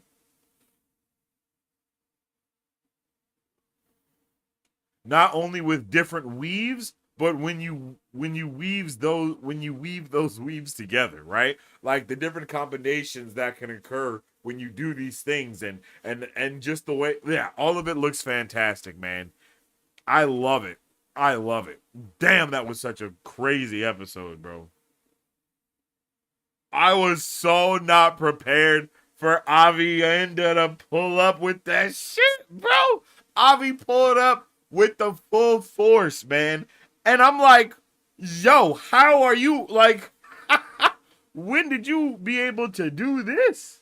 Like, bro, she was going crazy. Everybody was turning up in this episode, and I was down for all of it.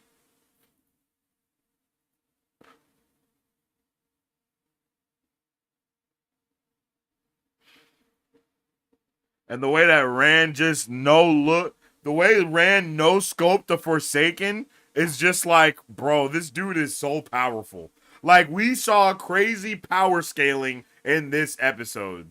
Oh, that was Samael. All right, thank you,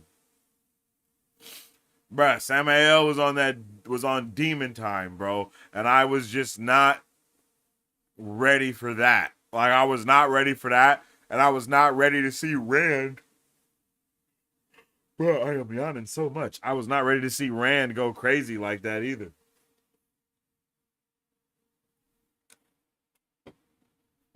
All right, chat. Let me know how you guys felt about that episode in the comment section down below. Drop a 1 in the chat if you liked it. Drop a 2 in the chat if you didn't. And drop a 3 in the chat if you are just happy to be here. I'm about to get into my overall thoughts about this episode because, man, that was a banger. But I will give you guys a little time to talk about it and let me know what you was feeling and all that good stuff. And then I'll get into my review. I actually just have to run to the restroom just real quick. So while I do that, I'll leave y'all with this. So I'll be right back after these short messages from me.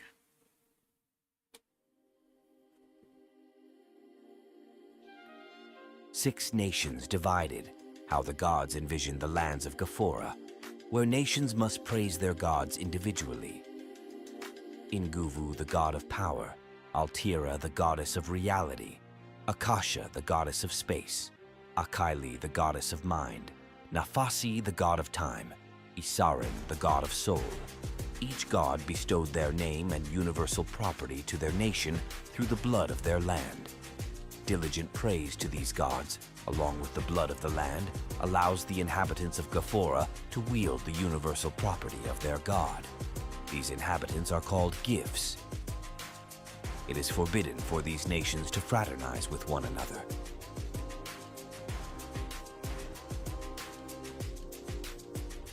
Gifts, the lands of Ghaphora.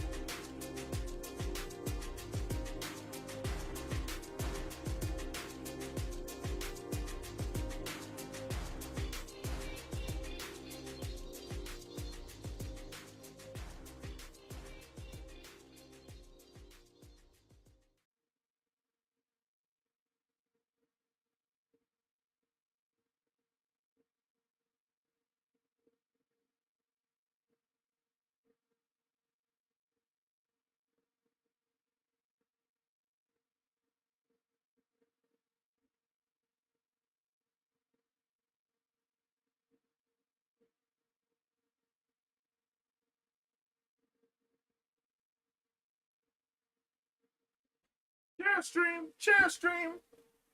Boom. All right, chat. We are back and better than ever. I'm ready to get into it. I hope y'all are too. It ain't nothing to it but to do it, okay?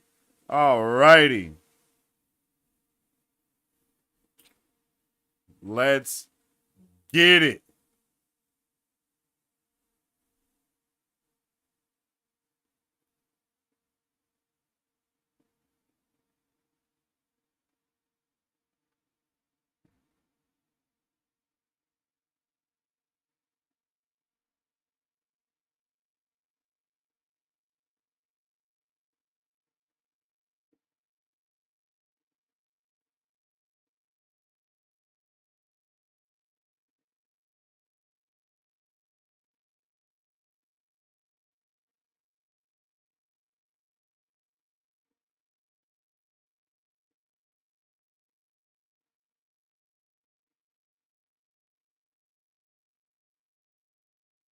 We just got done watching season 3, episode 6 of The Wheel of Time, and oh baby, this episode did not come to play at all. Like, I love this episode so much. I don't know if I love it more than episode 4, but this is definitely a high tier contender for me. I enjoyed it thoroughly, and we're about to talk about it, okay? This episode was awesome. I did not know what we were going to be getting into with this season of Wheel of Time, but so far I have been having a glorious time, and I do believe I've enjoyed it.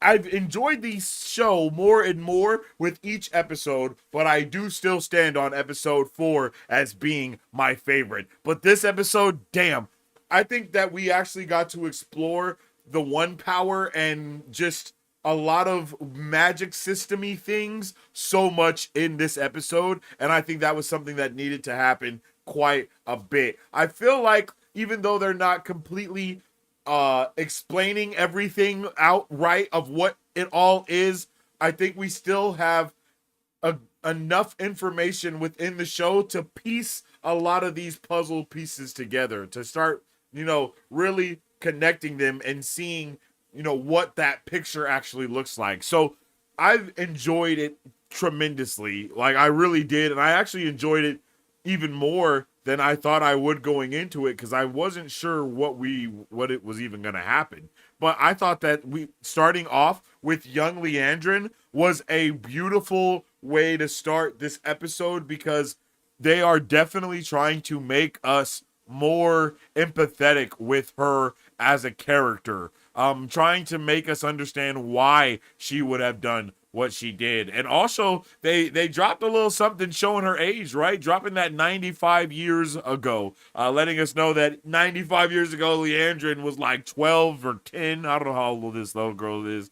But that it's just, it's sad, of course, but it's also, and I think something else that I said during the watch party was the fact that her son basically was just in captivity his entire life, born in a dungeon and dying in that small room that was basically still a dungeon, so no one would know that he existed. I don't know how long his life was that way or what else happened, but just knowing that little bit about his character, it makes it even more tragic to see what happens.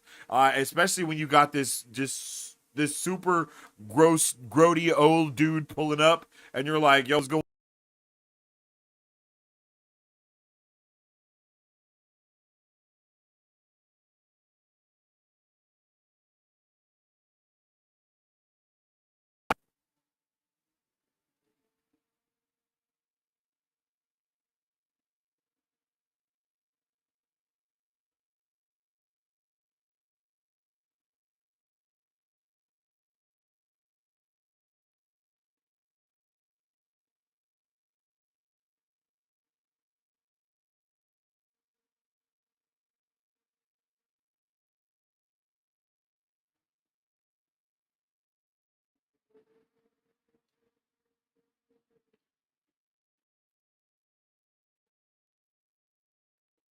They don't want to see me winning. They want to see me in the.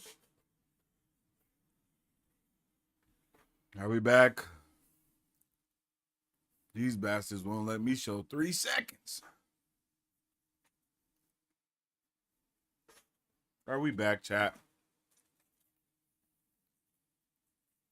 All right, Matt said we're back. Okay. As I was saying, and I'm pretty sure this is, this is the baby daddy, gross, grody grow, straight grody grow. And bro pulled up talking about drown the baby. I was like, what? Like, bro, that I was just not ready for that. But when you know that is what was at stake, I mean, you kind of understand why young Leandrin was on demon time. I mean, she had every right to be on demon time. Look at what they was trying to do to her. For what? They was just tripping. They was tripping, bro. They were tripping. They were tripping. So, like I said, it's something that they did to make us more not personable, but make us a little more empathetic with who she is as a character. And it was crazy to see her use these same moves that she was using when she was a wee lattice, a wee lady, I should say. Also as an adult, to take people out still. Like, she ain't got no problem with it, And as someone else pointed out, it is crazy for her to just be straight A-Town stomping this man's head barefoot with a baby in her hands. Like, that's insane. That's crazy. That's crazy. I definitely wasn't ready for that. And then it was also dope to see Ishii. We got an appearance of Ishii, letting us know how she kind of came into the fray, and we get a little more lore, not just about Ishii, but also about the Black Aja and how they kind of are rocking and rolling. And that was cool. It was dope to find out that the Black Aja initially were working for Ishmael, but they're also loyal to the Forsaken. And we found out a little bit more lore about the Forsaken here too, which I really like. I like the way that they've kind of ramped up not only how threatening they are, but they've also ramped up how powerful they are and showing us like, no, you should be terrified of the Forsaken. Like they are on complete demon time. You know? Like that's insane. And I love these shots of her dreaming like she's on the Amerlin seat, and then Lanfear just kind of looking down at her like what a cute dream for you to have. You know what I mean? Like what a cute dream for you to have. And then she calls her Lady Lanfear, and then the like instantaneous movement that the Forsaken are able to do, not just in the dream world but also in the regular world, because we see Magi do this later on as well. We see her basically just like teleport in the blink of an eye, and that shit was crazy. Like, I just cannot believe the way that they've been able to not power scale, but really show us what type of time they are on. Everybody is really on because everyone is like it's go time right now. More than anything, it's more like now more than ever, it's go time. You know what I'm saying? And that is definitely a sentiment that needed to be mm, mm, mm. a sentiment that needed to be put out there. And I'm just excited to see where that goes. Magi was on her disgusting vibe this entire episode as well. Like multiple times, she did absolutely horrendous things to like people's food, just drinks. Like I don't understand what's up with her. Like I don't know why she was. I don't know what she was on. I don't know what was. I just don't know. But that shit was gross. Like she is gross, and she's also the one that like makes the gray man and all of these things. Like her character is just shaping out to be one hell of a character, I will say. One hell of a character indeed. Um, they also did this kind of transition thing as to where they showed us Naomi first after they showed the Forsaken, of course, and like all of that, but letting us kind of know that she is the one that is the one, at least one of the people that are on the payroll, for a lack of better words. You know what I mean? Uh, and I'm loving the way that Leandrin has been rocking this hairstyle and stuff as well. Like she is looking saucy. All of them were looking good. Everybody is looking good. I like the way that even though they're Black Aja, they still choose to wear the colors of their own Aja too. Like I don't know why I like that, but I think that's a really subtle a subtle world building thing that works pretty cool for me. And I don't think it's like they couldn't have changed at all. I'm pretty sure they could have, and I'm pretty sure they're not wearing the same things as the last time we saw them either. So I just think it's pretty cool with that. I like that little touch there. Um, yeah, I like that little touch there. We get a little bit of more lore about the bracelets and things as well, and that was cool. I definitely like the way that they've introduced these bracelets. Since I've only read up to book 3, that was the biggest what that happened for me this in this season was the revelation that there is indeed another collar of some sort, and that they're that's one of the things that they're after is to collar the Dragon Reborn and utilize his power the way that they see fit, which is such a good plan. Like that is such a good bad guy plan, and I'm all for good bad guy plans. It makes me like Leandrin a little bit more. I don't know if this has all been her plan. I can't remember if they talked about that in this episode about like, oh, this is still Ishii's plan that he was trying to do, or if this is something that she came up with. I'm not sure, but either way, I like it. Like, I like it a lot. I like that plan. I'm happy that they're able to accomplish it slowly but surely. And of course, our girl Magi has been mad nosy about everything that they've been talking about and doing. So, you know what I mean? Like, they know what's going on. You know, like, they know what's going down. It's go time for sure. So I really like that. And it's been crazy. Her and that bob of hers, you know, you can't trust nobody that got a bob like that. You just can't. You just can't do it. You feel me? So that was cool. Um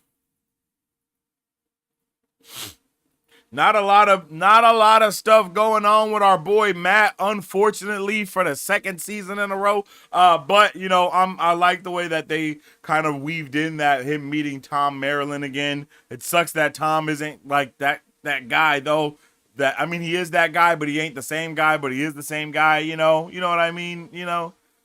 So you know that was that be like that. It was beautiful to see Tanchico. It was just, this whole thing was insane to see. I really like this entire like world that we got to get a glimpse of as they're all walking through it and being in this completely different biome than we've been in before, and also being exposed to this world building and the lore of this town as well, seeing how they kind of interact with each other, what kind of trading and things that they do as well. And then seeing like like even hearing the music that they sing and how important it is and how everyone was so interactive. We really got a good glimpse of what their what this culture is like, for lack of better words. When we get back to the Aiel and Nynaeve and the old and the wise ones, you know, they're kind of discussing things, talking about how she wasn't supposed to enter Tel'aran'rhiod without them, but she like, it just kind of happened and she didn't know that it happened. And it leads me to kind of wonder like if Lanfear has Nynaeve on like notification posts, you know, like, does she have Nynaeve's notification post turned on? Because how is she in every dream? You know what I mean? And she's in multiple dreams at one time. Like, she's over here in Rand's dream getting plowed, and then she goes over here and she's literally torturing Egwene, and then she pulls up also in Moiraine's dream. Like, bro, I just don't get it, bro. I don't understand how she's able to do this. You know what I mean? It's pretty awesome, and I need more.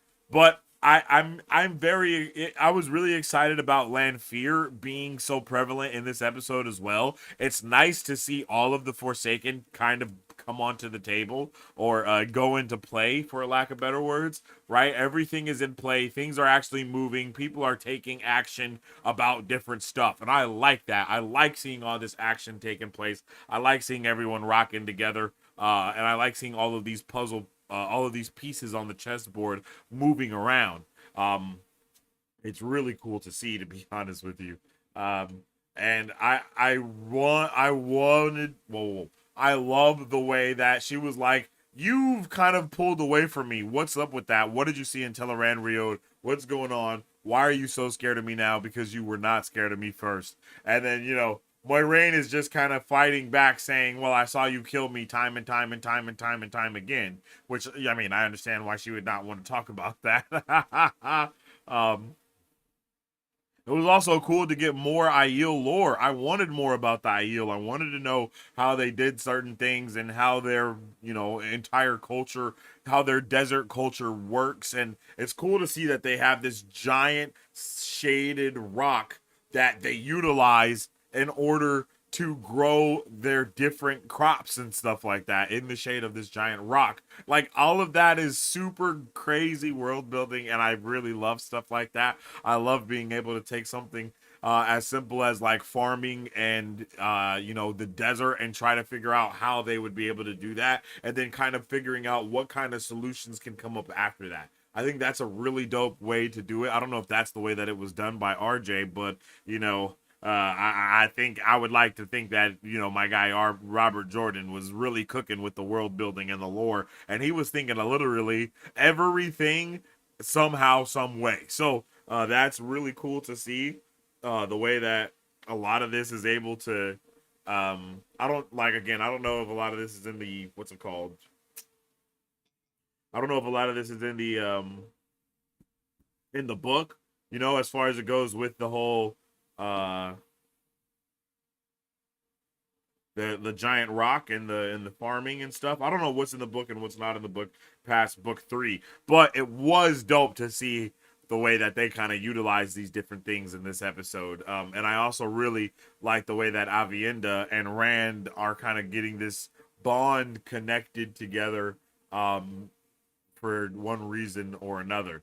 And you know, Alice Alcera is such a dope character. She was just such a dope character, and I really was nervous for her as soon as we met her, because the way that they introduce her character is in that way of it being like, oh, woe is me kind of vibe, you know.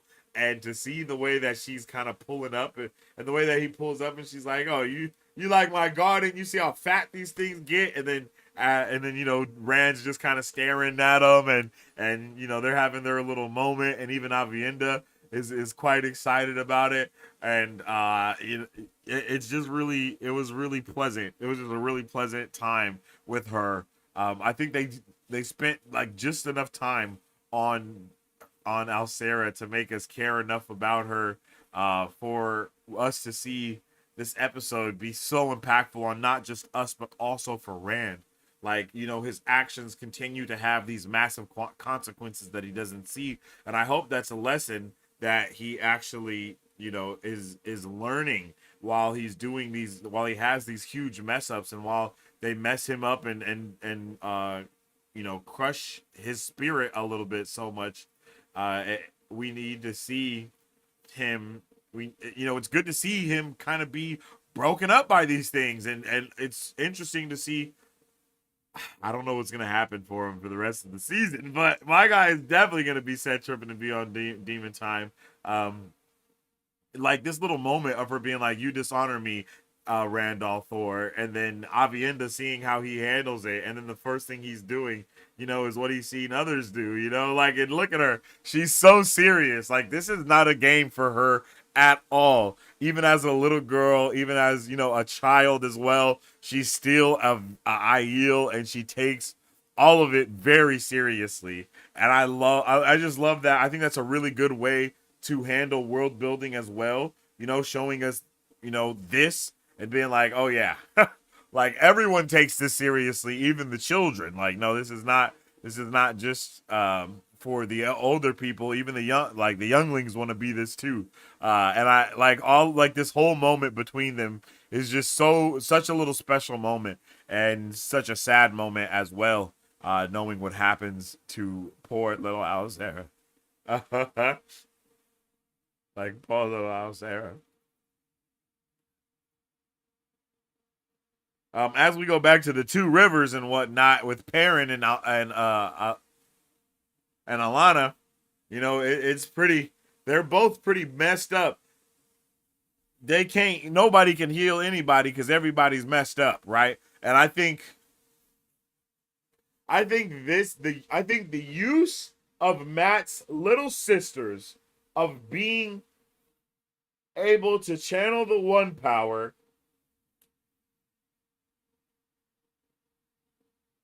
and the way that they were able to seed that in the show, in the previous episode when they were locked up, and you know, they made us question which one of them could channel, and then making it both of them is just like, oh, this is fantastic. Like all of that, they were absolutely cooking when it comes to that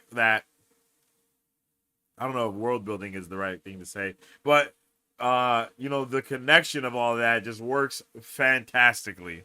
I'm not gonna lie, I love the way that they're showing us that the blood of Main Theron runs strong in the two rivers. You know what I mean? Manithrin, not Main Theron. Manithrin, my bad. I was reading it as it's read, not as it's pronounced. But yeah, you know, like seeing that go down, and the way that they are showing this to us is a fantastic way. Like, they are doing such a wonderful job with that, and I love it, man. Like this really cooking. They're really cooking. It was also interesting to see our boy Tom again. Like it was very interesting to see our boy Tom. I really like him. I want to see what he's gonna be doing in the show and how they're going to be like kind of putting his character together for this act. I don't know if that's the right thing to say, but for this portion of it, I want to know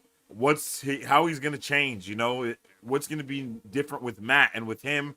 You know, Matt and Tom went off. Are they still gonna go off now? Is this a chance for them to break off on their own little journey, or what's gonna go on there? You know, it was also nice to see Min and oops, Min and Nynaeve being, you know, friendly with each other, and Min being like, yo, both of these are for you because you gotta chill out and stop tripping. So take both of these shots. I like it, man. I like it. Even though it's been so different, the way that they've been able to do it, I'm still appreciative of the differences that are there. Um, the Naomi and Leandrin, their character dynamic in this episode was really cool. The way how she was like so you could tell that she was scared. You could tell that both of them knew something that the other one did not know, right? Like I feel like that tension was set up awesome as well. And that all of that, yes. You know, all of that is a yes for me. All of that is a yes for me. Um it was also insane to see Maggie just again just being absolutely disgusting. Like Jesus. She is just look at her and she's like literally a witch. Like the closest thing you could get to a witch for this, man. Uh I love how the wise ones continued to try to teach Egwene, but it just kind of was not working at all. And they were definitely and I like how Egwene caught this false sense of hope that she actually did the thing. She was like, yo, I did it. Nuisimos, we did it. Dun, dun, dun, dun, dun, dun, dun, dun. And it's like, oh, yeah, baby. Look at that. I'm mad strong. I can't believe I was able to do it. And then quite quickly, Lanfear, you know, it surprises her, takes it all away from her. And she lets her feel like happy, excited about it. And then she literally throws her strapped up and has her dressed as she was when she still was like, bro, the level of mind, the level of sheer mind fuckery that is happening to Egwene is insane.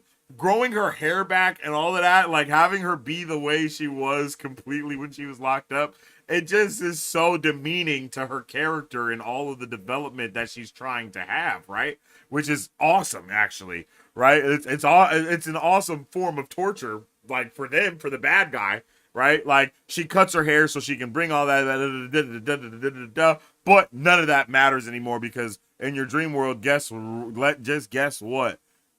It don't matter, yo. You got your long hair back. You're still in your, you're still in the garb. Everything like heartbreaking. And then this is how you find out that your man is doing the horizontal boogie. Come on now, that's all just heartbreaking. That's all heartbreaking, yo. I think the moment between Rand and Egwene is one of my favorite moments from this episode as well. Seeing the dynamic between them, her continuing to ask these questions, not knowing how to feel, not knowing if it's right, and him just being like, yo, you don't submit, all these other things. And then they also give us that really dope moment of him shaking the ground, and because of that, that's the way that he's able to be. I think that's the way that he's able to be found by Samael later on in the episode. Very similar to what happened in the books, mind you. You feel me? So I really like the way like they're shuffling these things, yo. They're doing a good job at shuffling. Like Avatar: The Last Airbender, the live action Netflix series needs to learn something from this show, because this is how you remix something and but still have it be kind of true to the source material, you know? So and I like the way that she's like the male half, and he's like, it's all the one power.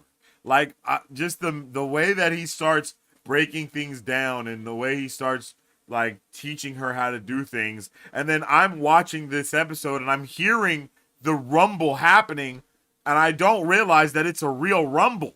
So I'm just like, oh man, listen to how the sound design's awesome. But no, that's actually him using his power and like kind of not going crazy, but letting himself unleash it. And I do believe because of that, that's why they are found.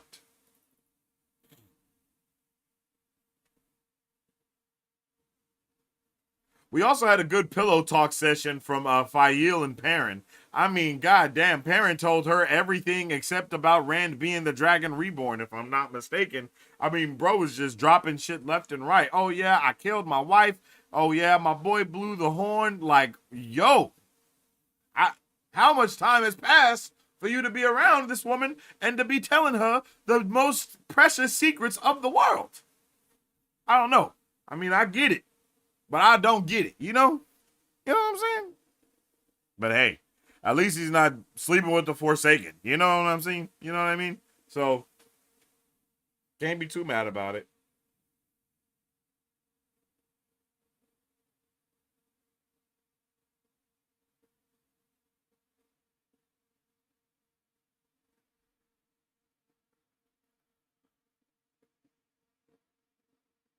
Oh, yeah. We got this crazy reveal that Patton Fane is a goddamn white cloak.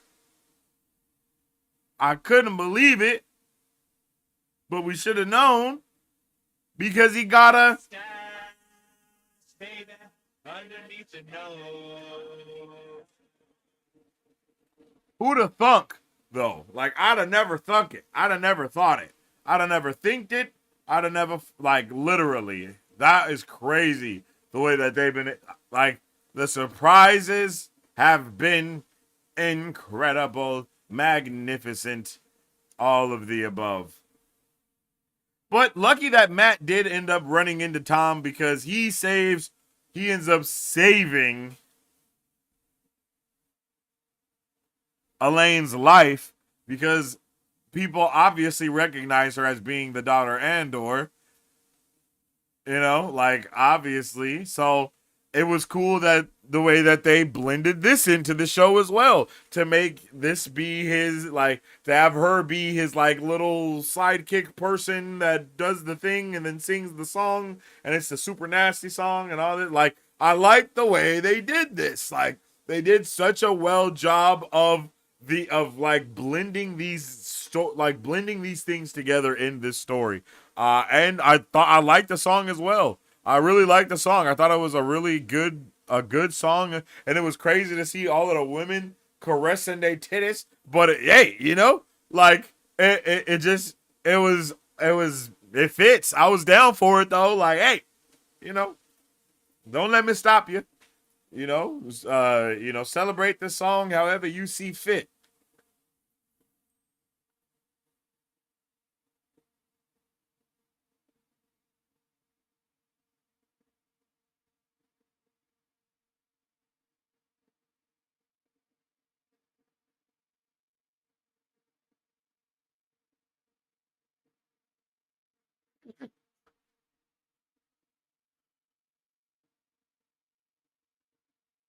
I also immediately thought that the guy that Nynaeve and Min were talking to in the bar, I thought he was a gray man. I did.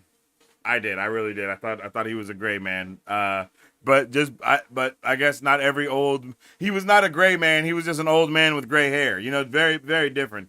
Very different. But something that was cool was how, they still implement them talking too much in the show some way as well.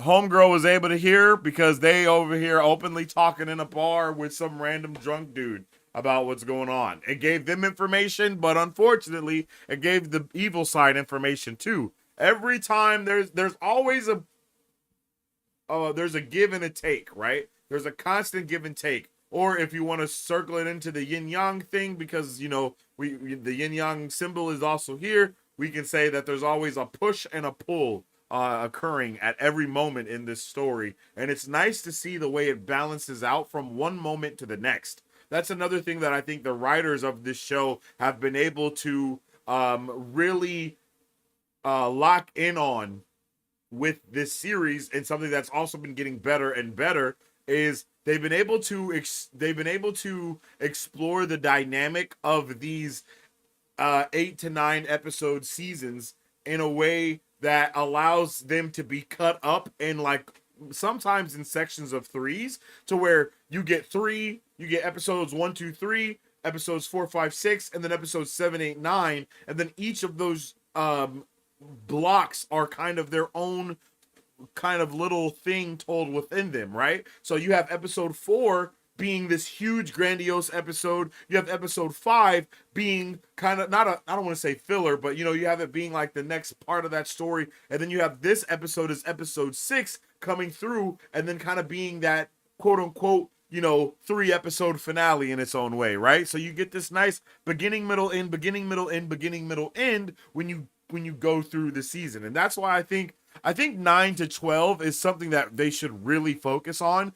But Dune Prophecy did do a good job at having 6. I think that show only had 6 episodes actually, and that was crazy. That one was crazy. So I really wasn't. I'm really happy that they've been able to explore further into this season. And I said it at the top of the episode as well, but they've done a magnificent job of showing us how these weaves, when combined, can create something different, something either good or something very, very bad, right? There are a lot of different capabilities of these weaves when they're put together. They can erase a memory, or they can straight drill through your bloody head. So that is such a crazy thing to have. Like, the difference in the scale, right, is magnificent.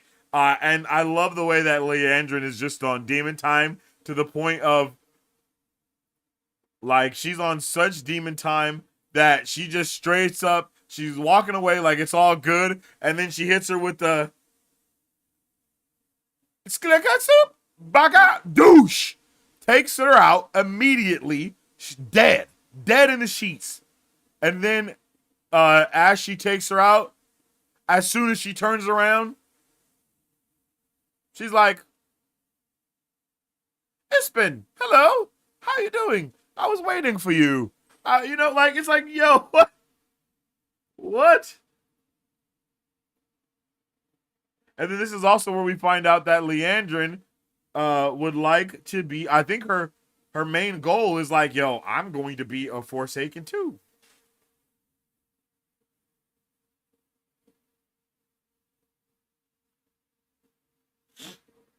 And I don't know how that's possible, but that is a badass thing. And I don't know if any of you guys have been watching Unraveling the Pattern, but in the books, we have 13 Forsaken. In the show, there's only 8. Is there a possibility that we have Leandrin pull up as the 8th one in some weird way? Or is she going to be like the secret 9th? I don't know. And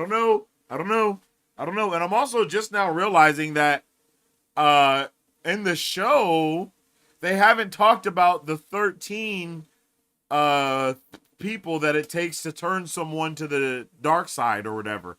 So I'm guessing that they're placing the Shan Chan bracelet thing for that instead, maybe? Because that was actually the main point of contingency for the book, now that I'm thinking about it, is they wanted to get... They needed to be 13 of them and all that so they could turn Rand to the dark side. So maybe they're changing that whole turn to the dark side thing for this, which I'm okay with.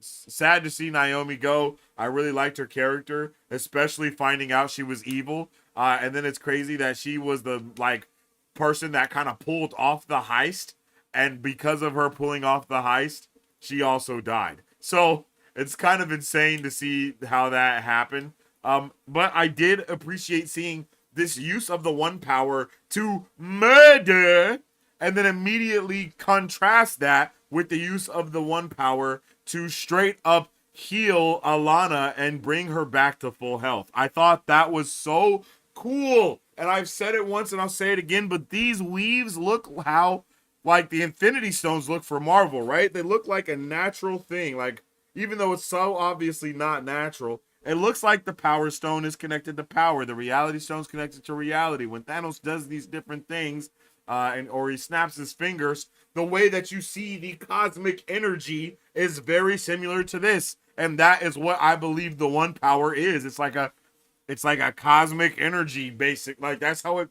I mean, I know it's not a cosmic energy, but it feels like a cosmic energy. It feels like it comes from something greater, which is usually what cosmic energy is. So it was just really dope to see that. And it was mad awesome to see that it was both of the little girls working together. And then to see bro be like absolutely baffled. And for her to be like, I told you, my guy, the blood of Mantherin, yo, we out here, bro. There is power out here in the boonies. And you did not think it was. Like you thought we was just in the boonies. But nah, bro. There's power in the boonies, yo. And I'm excited to see what that power leads to and what it does.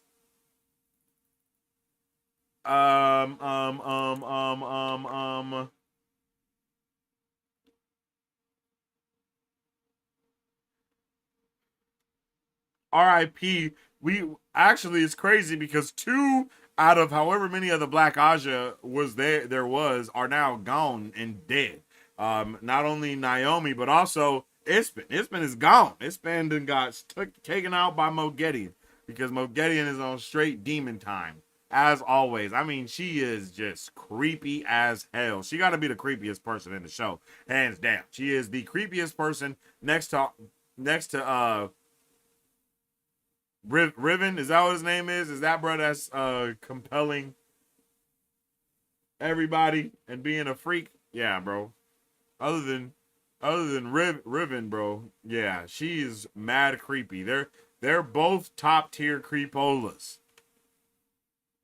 And it was insane to see her just be, oh my god, she was so creepy, bro. Like shoving your thumbs into someone's face holes, and for her to also act like she was terrified by it, that is what had me like, oh hell no. Nah. For her to be like, ugh, like this is nasty. Like that was crazy. And I also love the way that she wasted absolutely no time going from Ispen to right to where they was. It was like, all right, bet. I'm here now. I got you. Like, brother, what in the what? She wasted no time at all, bro. She's like, and it's so creepy how they can just teleport around the world and be across, like literally from here to there in no time, or just go across town, across the world, whatever it is that they doing. It's creepy on every forefront, bro. But I also love it. But I also love it.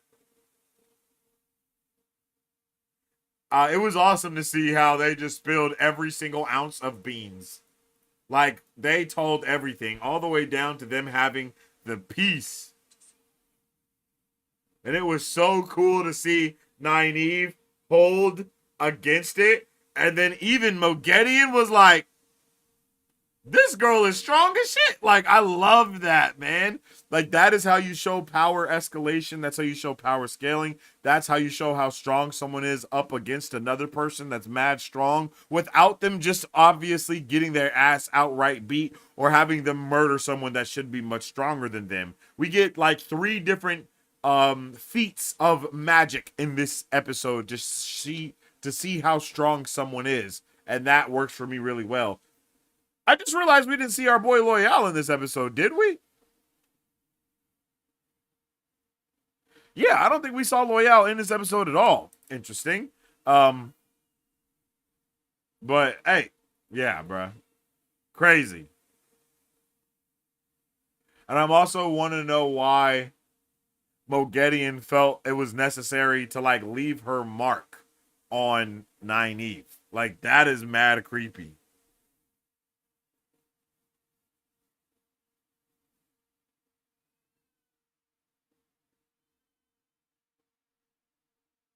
Like, just so freaking creepy, bro.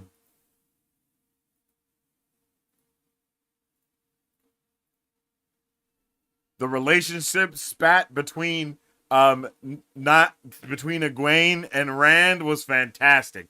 Fantastic to hear both of their sides, to hear her going off like, are you dumb? Are you stupid? Did the madness get you already? And to hear him like, of course your narcissistic ass would think that the only way that I could have done something like this was if I wasn't thinking straight. Of course, because I would have to do everything your way. And then she was like, yo, are you tripping, bro? Like, you're literally following the Forsaken. They're evil. And he's like, yo, you're evil too, low key, because you ain't never gave a fuck about me.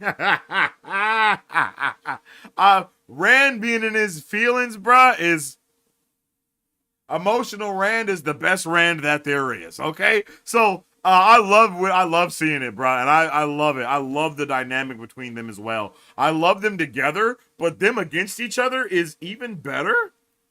And look at the anger in his eyes, bro. This is 100% when Anakin choked Padme out while she was pregnant. You know, it was one of those moments. The way that he's able to just to portray that anger and that hatred, it's all in the eyes, baby. It's all in the crazy eyes. And then I just love how he just goes off. And then she's like, do you love her? And then she's like, yo, you gotta be crazy if you love her. And then they just stand off. And then we find out that, and then this is when Ryan finds out that Lanfear has been torturing Egwene this whole time. My guy, he definitely was sick about that. He 100% did not know that was happening. And that had me just like, oh, buddy, you know? I was like, oh, it's all going to be bad now. It's all going down from hill. It's all going down from hill. It's all going downhill from here. And that it did. He was not happy. He immediately started losing it. The ground started shaking. But guess what? It was too late because the goddamn Forsaken was there. They have pulled up on full-blown demon time. Samael has no time to waste. He got shit to do. He came to kill Lews Therin, and did he almost? No, he did not almost, because he wasn't as strong as he thought he was. But one thing that I really did love to see was his badass hammer, bro. The hammer that he has is amazing. The one power hammer, or the one hammer, if you will, like that was so dope to see. And then also seeing Egwene on her absolute thug dizzle. But not just that, but peep this. This is one of my favorite scenes of this episode, bro. Oh my God. Like, what? She pulled up ready to rock, bro. I had no idea she even knew how to channel. But here she is with the flaming swords of justice. Ready to mess it up, bro. And she does, bro. She messes it up indeed. Like, bro is not going out. I love when the bad guys are not going out without a fight, bro. And I'm pretty sure he composed some of the Aiel to fight with him or something. I don't know what was up with that. But Rand didn't come to play either. He was like, oh, you think you're badass? Nah, buddy, I'm badass. And again, I just have to say, the way that they show that the one power is tainted, magnificent. It's down like the Mag 7, baby, because this is amazing. I cannot believe it, bro. Like, and then the way that he just, like, solos him, like, I don't even know what happened. Like, what did he do to him? What did he do to that man?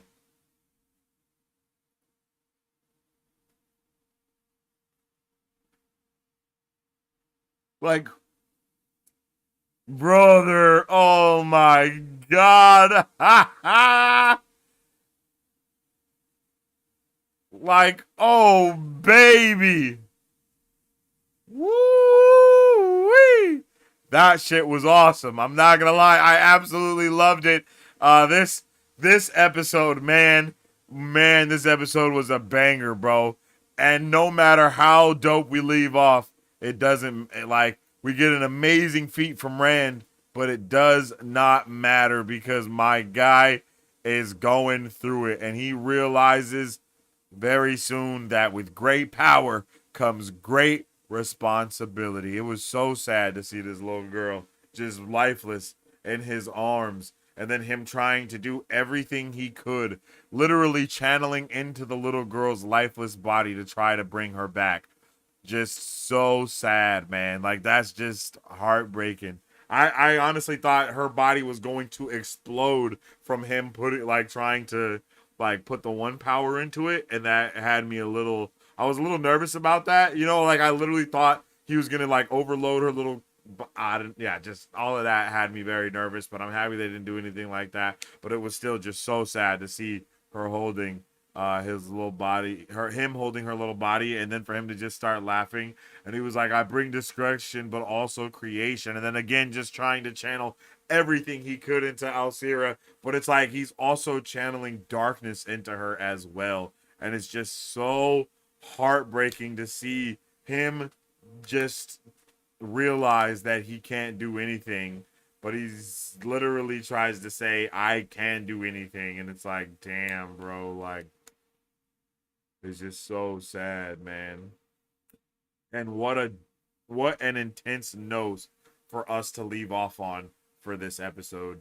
And this episode was a really good one indeed. I really did enjoy it, and I hope you guys did too. Let me know all your thoughts, theories, and questions for the Wheel of Time episode 6 in the comment section down below. Next week, we are definitely going to be checking out episode 7. It's going to be a banger, so let me know how you're feeling for sure. Alrighty then, chat. I think a lot of people have probably gone up out of here. I appreciate everyone that was in here, that was chilling. I'm going to read a couple of comments. Let me see. Don't forget the one on the beach that got tidal wave. Don't know what you're talking about. Anyway, the heels of Tanchico. Don't watch next week's sneak peek. I was not going to watch it already, KP, so thank you for that. Now she's the queen of squash. Too soon? I'll show myself out. Yes. Incredibly too soon. What in the hell? Incredibly too soon.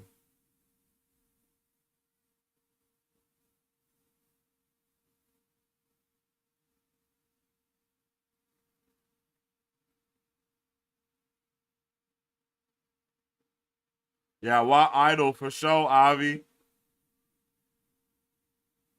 Glad they toned it down and didn't show what? I don't know what you're talking about. I was absolutely freaking out, expecting it to be worse. So my family was interrogating me about what I was worried about. Like they didn't really feel it the same way that I did.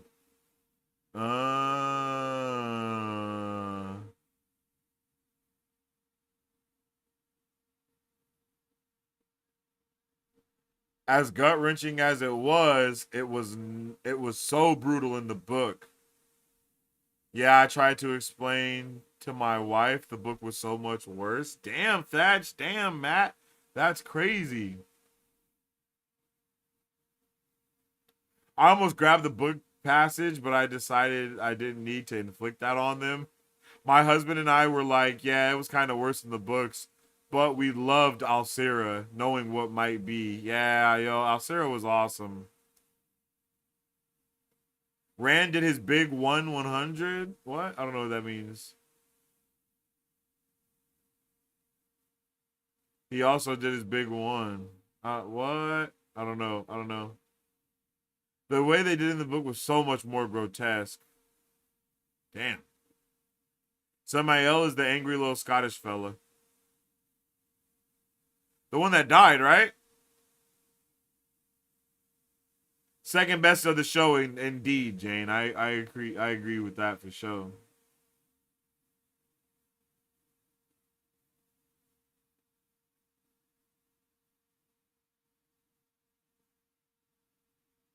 Does anyone else think Tom has RJ's actual hat? Oh, did RJ have a hat like that?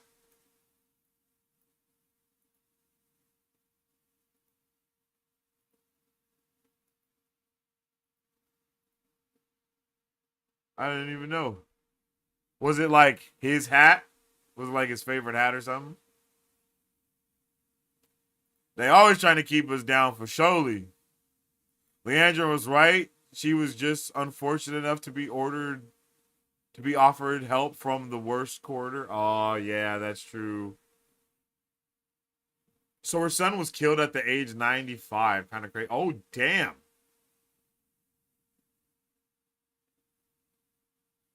Damn, I guess that puts it into a little more perspective. Dude was old, kept alive by her oaths, I'm sure. Yeah, that's wild. And she probably had to take her son out so she could become a full Forsaken type thing. You know what I mean? Like, you can't have attachments and be a Sith. My Irish brother got hit by a... Okay. I don't think this is a serious... I don't think that's a serious thing. So I'm not going to read that. That's probably not serious. If they had the water bond, it would explain even more why Leandrin was so broken by it. Oh, like if Leandrin had made her son her warder? Whoa. That's crazy. Gotta run and pick up my son from work. Sleep well and wake all. Hey, sleep well and wake, Matt. Appreciate you for being with us here, man. It's always good to see you around these parts.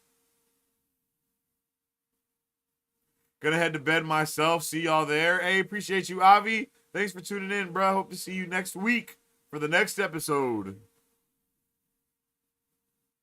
Definitely come back for episode 7. The Sash song never fails to make me laugh. Yo, same. That is my, like, that's my shit for sure. You make me blush, Marvel Bros. Hey, you feel me? Underneath the Bros is absolutely diabolical. The Hill song was awesome, and the Three Hands Total Recall reference was hilarious. Yeah, that was wild. Goodbye, new friends. Sleep well and wake. He got smacked down. Facts, cutie pie. Someone pointed out earlier, Rafe, Marcus, and Yosha all said that the next episode would be bigger than anything we'd seen. Yeah, which is crazy. I'm so excited for 7 and 8. We really need longer seasons. Yeah, you're so right. We need these seasons to be like 12 episode minimum. I think 12 would be a good amount of episodes for this type of show. But I know that budget would be crazy. You know what? The Wheel of Time just needs to go ahead and... The Wheel of Time. Amazon Prime just needs to go ahead and give up on the Lord of the Rings show. Because, I mean, that show is... I mean, I still haven't finished this. I still haven't finished the first or the second season, mind you. Because I just could not get into it, bro. I just could not get into it. Give all that money to the Wheel of Time. And give them more seasons, give them a bigger budget, and give them more episodes. Like, it makes so much sense. The fandom has definitely shown up and showed out. I have no doubt about it. Maybe not on the merchandise side of the things. I'm pretty sure that the Lord of the Rings fan base probably is a little bit more heavy on the merch stuff, especially like on Amazon and all of that. You know, I'm pretty sure. But still, like, they deserve the money for sure. I'm hoping that episodes 7 and 8 are going to be long as shit as well.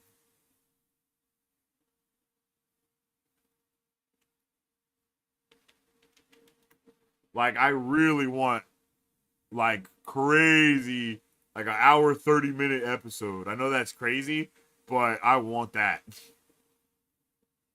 This franchise deserves a movie. But knowing what they did to his Dark Materials, maybe not. But it deserves something, you know?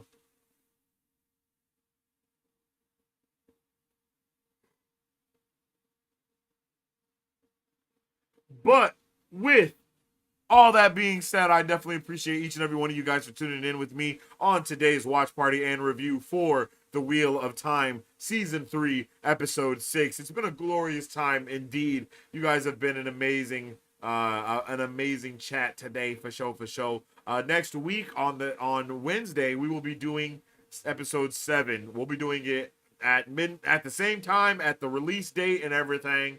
But don't you worry your pretty little heads. We'll be doing an after show for it or something like that so we can get some vibes going with all of our waters around these parts, okay? So, I appreciate each and every single one of you. Big shout out to Avi for tuning in with us. The voice behind the voice behind Stash, baby, underneath the nose. Yo, big W, yo. I appreciate it, Avi. Big shout outs to Avi. Big shout outs to everybody. Big shout outs to Matt's Dagger for tuning back in. I hope everybody having a good one. I am so excited for next week's episode, indubitably. And I hope you guys are too. As I always say, I hope everyone has a fantastic rest of their day. Stay awesome, stay nerdy, and don't forget to stay marvelous. Sleep well and wake. If you guys would like to support Marvel Bros, all you gotta do is visit our website at www.marvelbros.com and buy some merch. Represent the superfan. Or you can join our Patreon to get early access to content, patron-only scoops, giveaways, private Q&As, and those sacred watch parties. We appreciate you guys. We'll catch you on the next one. Excelsior. On today's pop culture news update. On today's pop culture news update. On today's pop culture news update.